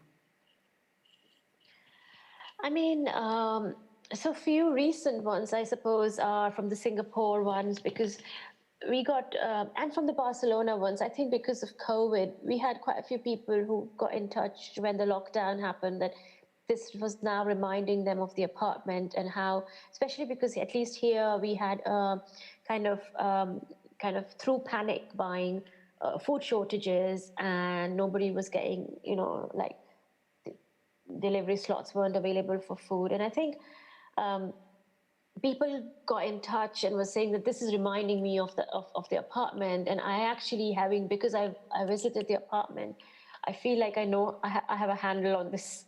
I know what's going to happen. And there was this kind of, back and forth around that. The other interesting thing was around Singapore when the tragic wildfires in Australia happened at the time when the installation was still on in Singapore. And the feedback we received was that before the wildfires, which at that point had really gripped the whole world's kind of attention, and it felt really painful to see that. Before that happened, people were finding the apartment in Singapore actually, because quite dystopian. Actually, because it was not a typical Singaporean home in so many ways. It felt really disturbing and unsettling. But then after the visitors who went after the wildfires were finding it very utopian, that you haven't pushed it far enough, it's not featured enough, this feels like this could happen tomorrow. And so that was an interesting thing for us to realize, that, that our memories around the future are so short-lived and so short, kind of short in terms of like, as soon as something happens, we change our perspective on how it could be. And I think all of these observations from the audiences and visitors are really helpful for us in just reflecting on the work. Yeah, that's interesting.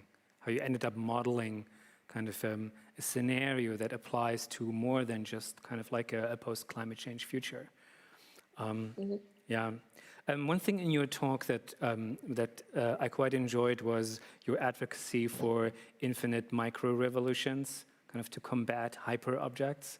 Not only does it make the hyper-object feel a little less overwhelming, and also lends agency to the individual, which is something that is very important for us here at NODE.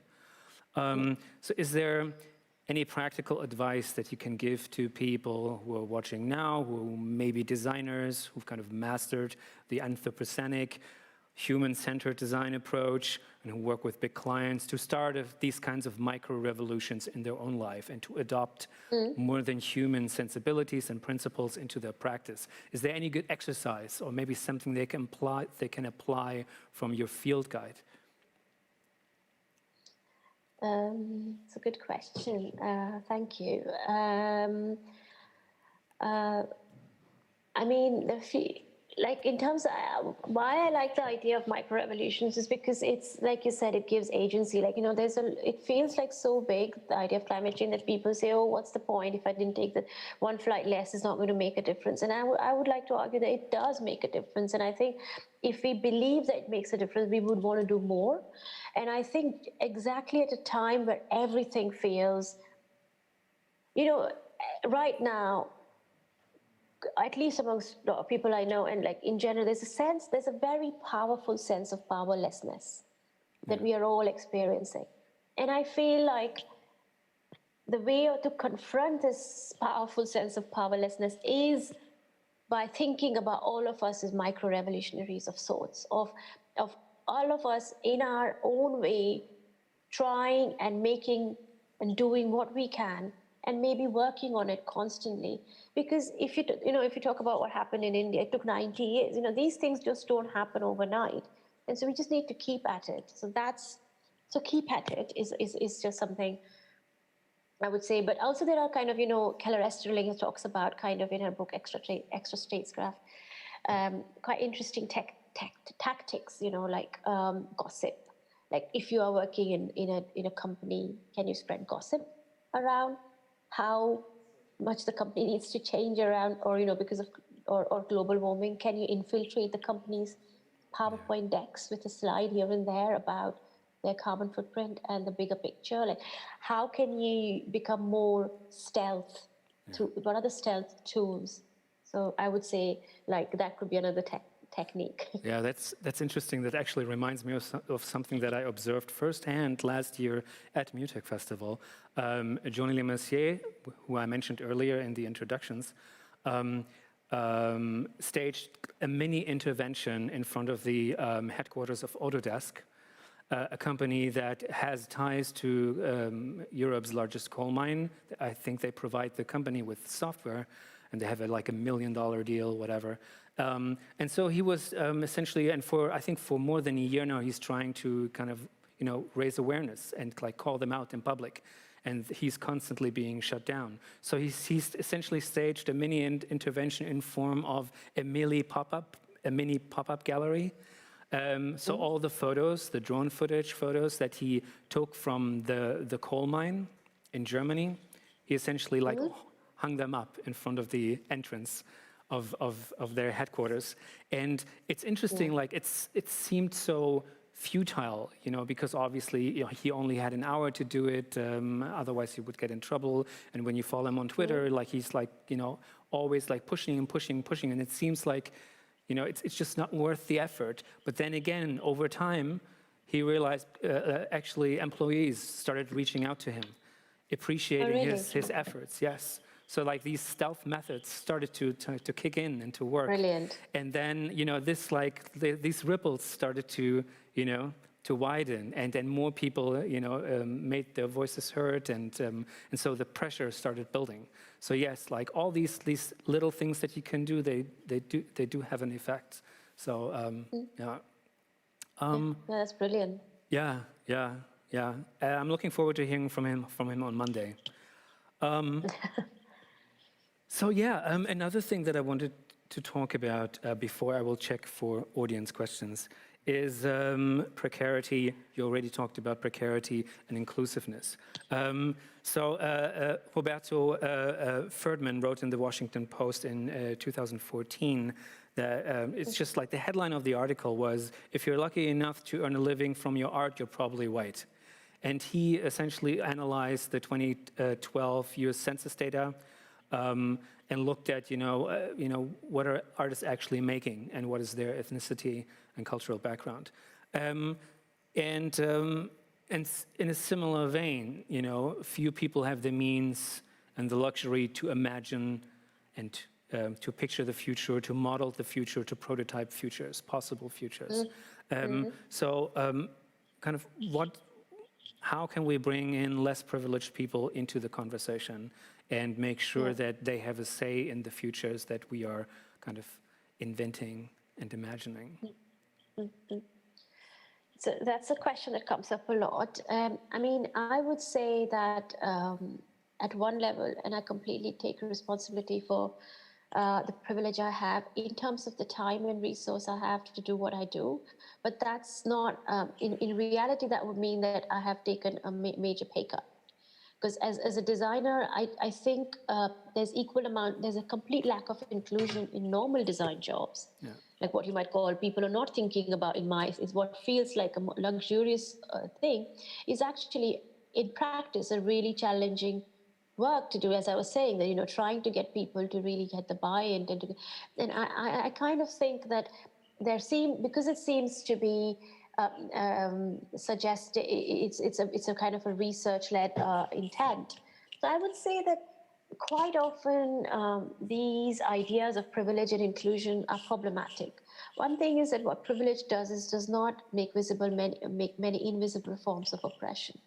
Secondly, I think the idea of inclusion suggests that people who are not us, we build the bridges so that they can come closer to us. Why should they? Why? And so I would say, take responsibility for the design you do. Take responsibility. If you are working as with a big paycheck inside Google, that's huge privilege, and you need to take responsibility for that. Like, I want to take responsibility for the stories and narratives I'm putting out. I would say, let's try and think of how can we create more solidarity across the disciplines to be able to work together. And yesterday, Bibi in this panel said a very good word, as accomplices. That's a really powerful thing to do, to be able to imagine futures together. And then I would also say that while the time and the resource and effort to make stories and narratives about the future is definitely our privilege, I completely think I take responsibility for that. I think if you think about it, and I've spoken to so many people, like if I go to India, in my hometown, a desert, and I've lived through a drought, like everybody was hopeful that we'll have water. And when we were growing up, even now, we only get 1 hour water at home, where my parents live, a day, right? But everybody's still somehow hopeful that we'll get 2 hours after a few days or a few years. It'll increase. Like, the idea of hope inhabits everybody's minds, I want to believe. And if that idea of hope inhabits everybody's minds, those who have the power and the responsibility should be able to nurture that and be able to plot beacons forward through precarity. So I think that's what we can do in the work we do. Let me quickly check. Oh, well.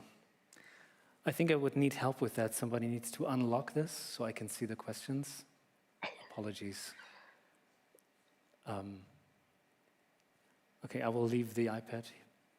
Maybe somebody can get somebody else to, because I can't, yeah, it's obviously it turned into sleep mode and now I can't access the questions. Okay, lesson learned. I know, I mean, this is all so new. I'm so glad you're doing this. This takes a lot of courage. Yeah. Obviously, Jeremy in one of the conversations said that, like, Node has always been about, like, kind of like not winging it, but experimenting, and seeing how things go and just trying stuff out. And, sometimes it works and sometimes it doesn't, and you'll learn and move on. Oh, awesome. Oh, wonderful. Thank you. Yeah, oh my God, Jesus. So let me start. Oh yeah, people can upvote questions, so I will start at the very top. A question from Tony Midjanit. He asks, from your point of view, how designers and creators could reduce bias from their works?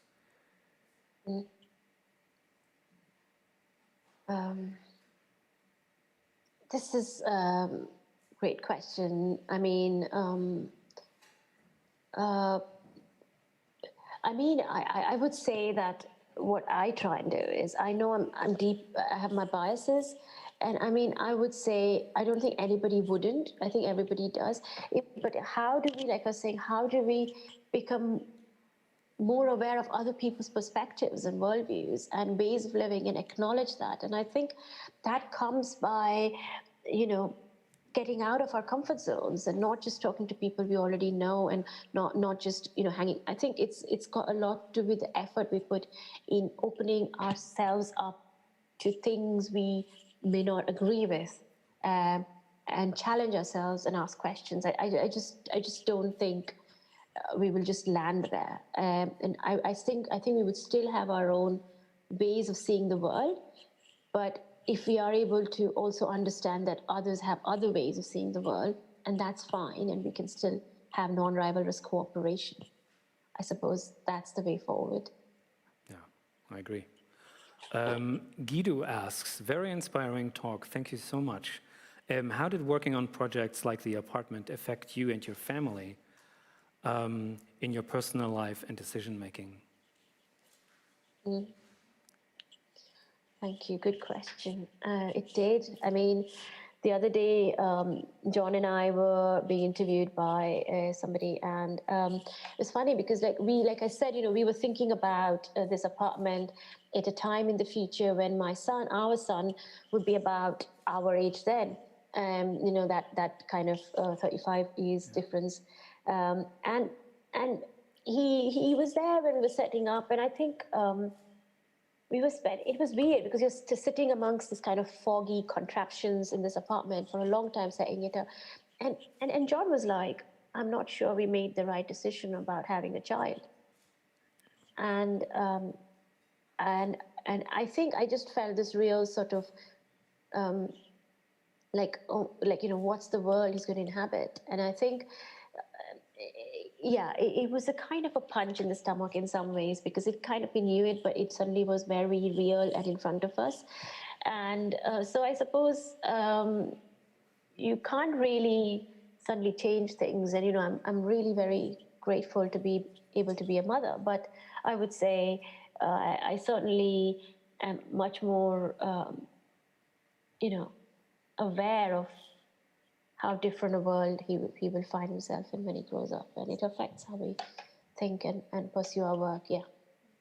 Yeah. Then I have a question from Carmen, and I hope it's the Carmen that I'm thinking of. Hi, Carmen. Hi, just wondering, how has this narrative worked outside artistic cultures in mainly the first world, but the second and the third? First of all, thanks, Carmen. I'm not a fan of these 1, 2, and 3 worlds. I'm from India, and you know what? I really never saw ourselves as third world, and I hate that term, actually. And I would say, I don't know, because it would be a totally hubristic for me to assume that I know how things are different about everything that's happening in other parts of the world. I think I would very much want to try and explore the context within which I am situated as much as possible, or work very closely with somebody who's situated in another context, like we did in Singapore, where we work with close partners and local organizations.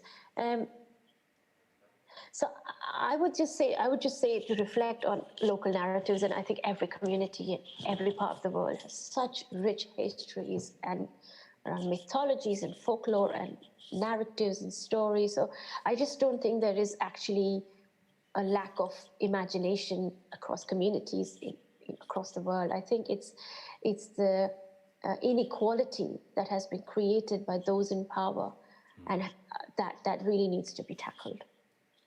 Yeah.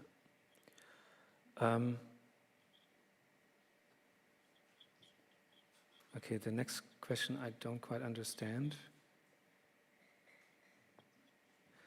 Maybe there's a question, an anonymous guest asks, obviously a creative coder, he asked whether you have any suggestions for people who work with code, people who, you know, are maybe are developers, you know, who work with digital materials. Is there anything they can do maybe to, you know, think about micro revolutions and things like that? Gosh, I mean, yes. I mean, you know, steal the algorithms and, you know, steal the YouTube algorithm and use it for good. What would that be? Yeah. I don't know. There's so much technologists can do, coders can do to write different code, you know, to write code that is more reflective of our diversity as humans. To acknowledge our differences and find ways to create that and embed that in our technologies. Yeah, there's a lot that could be done. Yeah, there's actually a lot communities can do, and how they kind of govern themselves, and how they communities are being built around tools. So there's a lot of responsibility there also from the people who not just create the tools, but who kind of create and nurture culture around these tools. I have a last question that I think might be a good send-off. So you're also an educator, as I mentioned in the beginning. You're teaching as professor at the University of Applied Arts in Vienna, and where you lead the Design Investigations program. Next week, we will also talk about eco-anxiety and climate grief and dread. Working with students, what is the sense that you get from them? You know, what is their level of anxiety around the future, and how does that shape their creative thinking? Is there anything that you learn from them? A lot. I learn a lot all the time. I mean, I also find that my students have some a kind of that discernible optimism around a lot of things that I kind of at my middle age have become cynical about. Keeps me hopeful. We have done some projects and quite intense works around climate crisis that they've as very young people, handled really well and very thoughtfully. I have been told by some of them that, why are we only talking about these dystopian topics? Because they also, it is very challenging emotionally, and I completely understand that. And I would say that for me, my responsibility would be to see them leave the university with critical thinking and curiosity. And that comes if they're aware of the challenges they're going to face as they graduate, and that they are then not just aware, but prepared to address them and have the tools in their conceptual tools as well as practical tools to try and make a difference or to make a dent somewhere. So while I understand that a lot of times it's challenging, I think that they would benefit a lot by addressing some of these themes. Not all the time. We like to mix it up. We're going to start the semester on Monday. I'm about to go to Vienna to talk about bodies in crisis. Interesting. Okay, we have barely 2 minutes left. I want to use those minutes just to thank you very much for tuning in from London tonight, for sharing your work with us, for answering all these questions, and say hi to the family, say hi to your students, and have a wonderful weekend. And thank you so much again, Anab. Thank you. Jain, Thanks, everybody. Alex. Bye. Bye, everyone. Bye. Bye. So this concludes this part of the program. There's more stuff coming up. So yeah, stay around.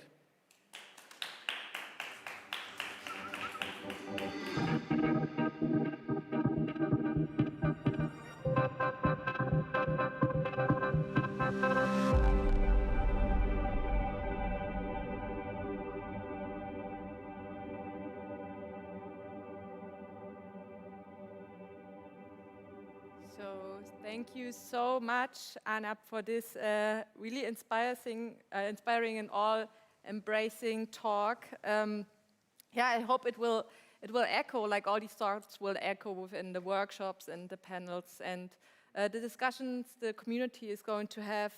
And they definitely will echo inside of me and in my practice. And what do you think, Jeremy? Oh, yeah, I mean, it's just very, it's really interesting. I've been listening, it's inspiring. It's obviously, it's a lot, I'm still synthesizing. I also took some time, of course, to code a new lipstick color for myself.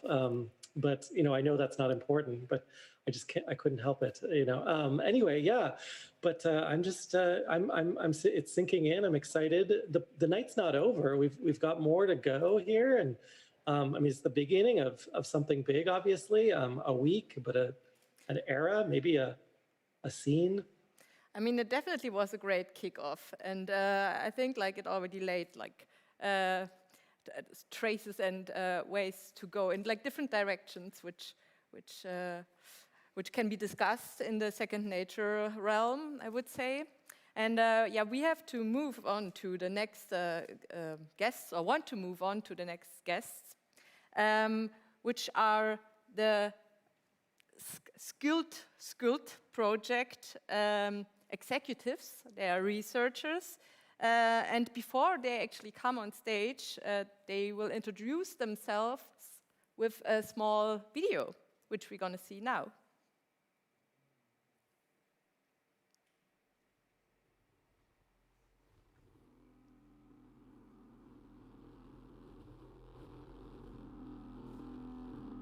Welcome to Earth Sample 3, a virtual sample of your very own simulated Earth.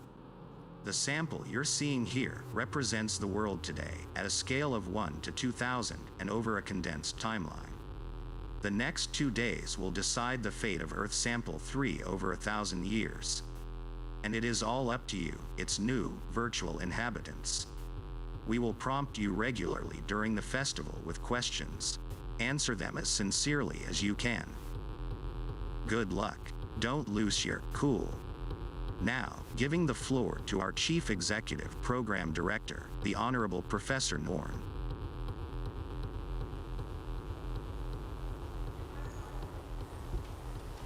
Ska vi in? Good morning. It is my pleasure to introduce our work. The way things go, it is easy to think the world is doomed. But it doesn't have to be so. At Norn Lab, our team of scientists and engineers, specialized in natural computing and deep simulation, is working on SCULD, an accelerated environment simulation, or planetary emulator, where one can witness global changes according to our collective vision and decisions. And because I personally believe in the power of simulation to influence our choices regarding the future of the planet, we have collaborated with game designers to present a version of the simulation accessible to all during NODE Festival. So, here it is. Can you turn off enough light bulbs to save humanity? Or will future trees grow on the ashes of civilization?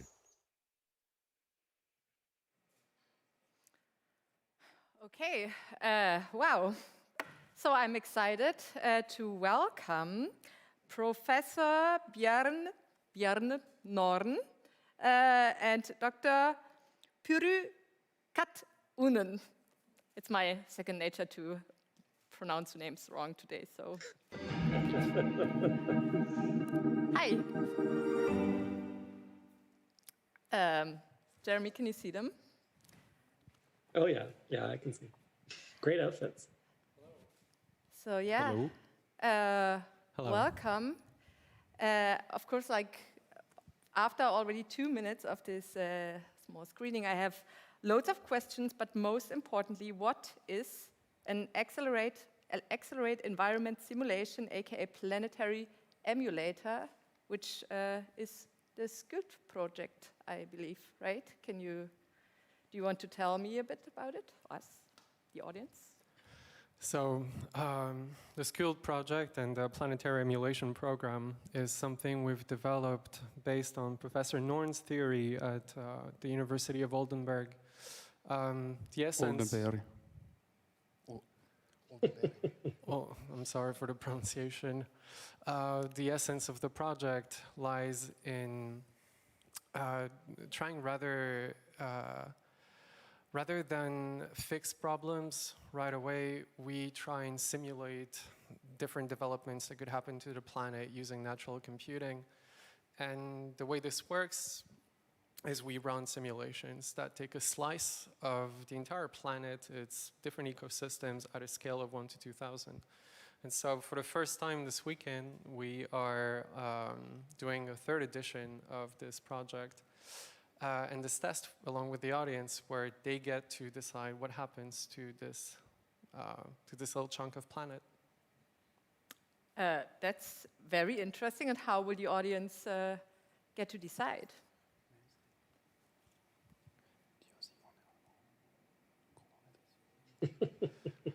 The professor would like to insist on the fact that we're very happy to be here and it's an honor for us, because usually we run these experiments of our university.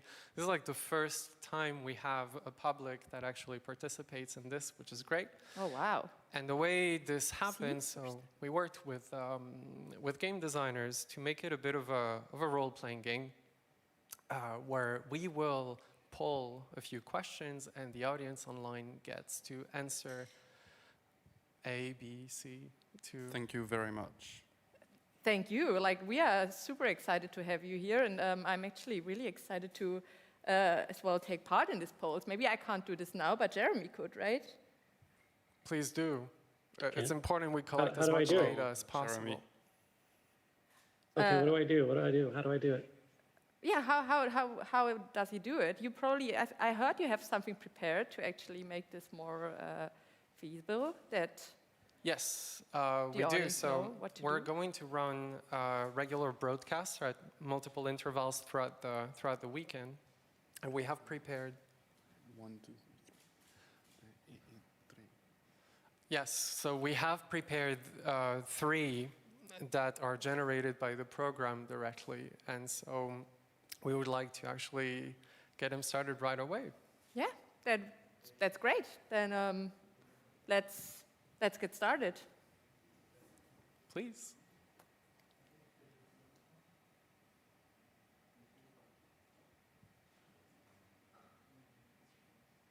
Okay, so it does need to warm up a little. If you want to lose a few words of like what we are seeing right now, and the professor's happy because the simulation is running well. okay, cool. So what we're seeing right now is exactly this chunk. So being the third experiment, this is like our Earth sample 3. And so to everybody who's going to participate in this collective experiment over the weekend, you are de facto the citizens of this chunk of planet. And all of you... The time is wrong. Oh, yes, that's we true. have to fix this. We have to fix the time, sorry. It will be done by tomorrow, not a biggie. And so, yeah, what you're seeing is the current state of it. So, this is also generated by the program. You're going to have a little rundown or status quo of the situation. Here we have apparently a speech. Does anybody wants to read it? Shall we read it? Shall Okay. Jeremy read it? I can read. I mean, I'm reading it right now. I mean, I use my eyes. Do you want to read it? Read it out loud. But I can read it. I can read it out loud.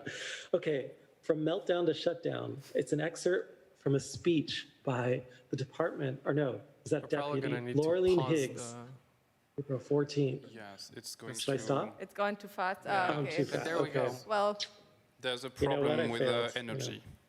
with our energy, that's true. I don't have enough energy. Yeah, I should have read faster. Yeah, that's true. Sorry. I believed in you, but now. But Alex said we Okay, can but this fail. is the question. Normally here, So yes, this is exactly what we're going to pull you. So for the people on the internet, through the Talk app, they should have access to this poll. You can try now. And you can try it now, exactly. Okay, please try. What would you choose, Jeremy? I know already. I choose B. Oh, me too. Why? Yeah, ideas. I love ideas. I've got Rationing. lots of ideas. I like volcanoes. Excellent. Now we have to breathe, which is actually maybe good because we are Okay, surrounded yeah, I by clay. forgot. I heard it's good for the air I've condition. never heard that. We but- are Yeah, academia, but we take the So we're going to time. run our second question now. Sorry. Maybe we'll read it out loud. So, Jeremy, would you like to? You Okay, have a little swarm of time. crickets.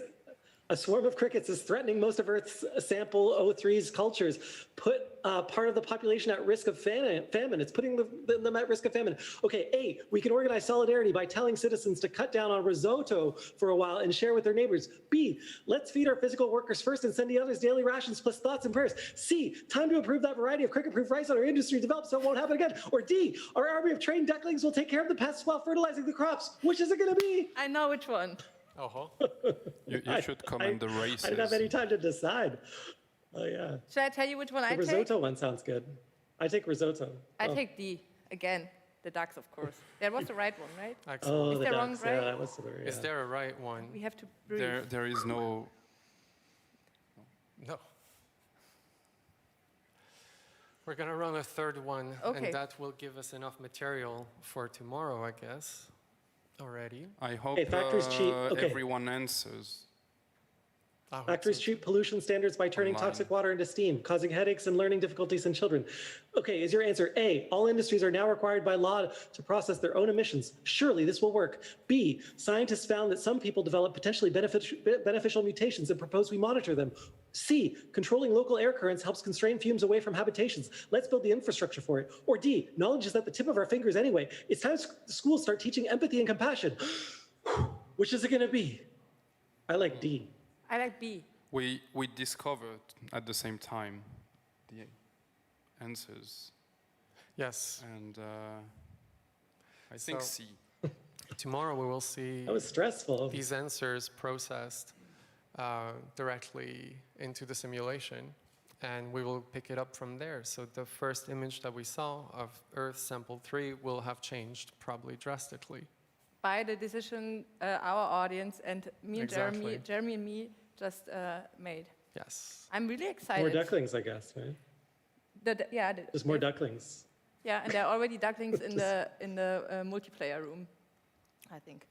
Anyway, but yeah, great. So I see you two over the course of the next days. Yeah. And you will present the results of the Yes, several times every day. And what is Several going to be the end of it? At the end of it will be the collective decisions, and probably over the, you have to imagine the world in about 1,000 years. But how we don't would know. it change based on those decisions? Yes. We don't know. We don't know how it will is. Yes, it's fully autonomous, so it's a bit of a black box even to us. Well, It's a surprise. It is a surprise. And yes. I love surprises. I already said that today. So thank you very much. Thank you for your time. Thank you for having us. Thank you very much. And Jeremy, what are we gonna do now? Yeah, I mean, well, you know, yeah, we promised that things were going to end with some music and some programming from Mutex. So we want to end on a high note here. Obviously, we want to thank the professor and seemingly less qualified assistant. But yeah, up next, we have 3 AV performances by Quebec Canadian artists. Mutex put this together. And the artists are Gwen Hurley, Desert Bloom, and Miriam Boucher, fellow Canadians, really excited for this. This is when we get to dance, listen, chill, unwind, reflect on the big ideas of the day and our personal responsibility. So yeah, we're going to be back tomorrow. I think that's it. This is going to be it for you and I, unfortunately. And we'll be back I'd tomorrow love to stay at 2. Just like, yeah, I mean, I would prefer if we were just continuously on air and we didn't sleep, because I really don't want this to stop, but it does. We'll be back tomorrow, GMT +2. I think that's Central European time, at 2 p.m., 14 hours. Yeah, so I mean, that's all I've got. I mean, I've got a ton more. I've got way more looks, more jokes, You more have fun, 6 more days more to go brilliant ideas. to present them to the audience, Jeremy, I think. And I want to Yeah. thank the audience a lot for tuning in today, for staying online, for watching till now. And I wish you a lot of fun with the performances, screen performances that are going to be up in a second. And we say bye for tonight, right? I guess so, yeah. So long, but not farewell. See you soon. tomorrow. I mean, you should farewell. You will farewell. We will all farewell. Farewell. See you tomorrow. Bye-bye. Cheers.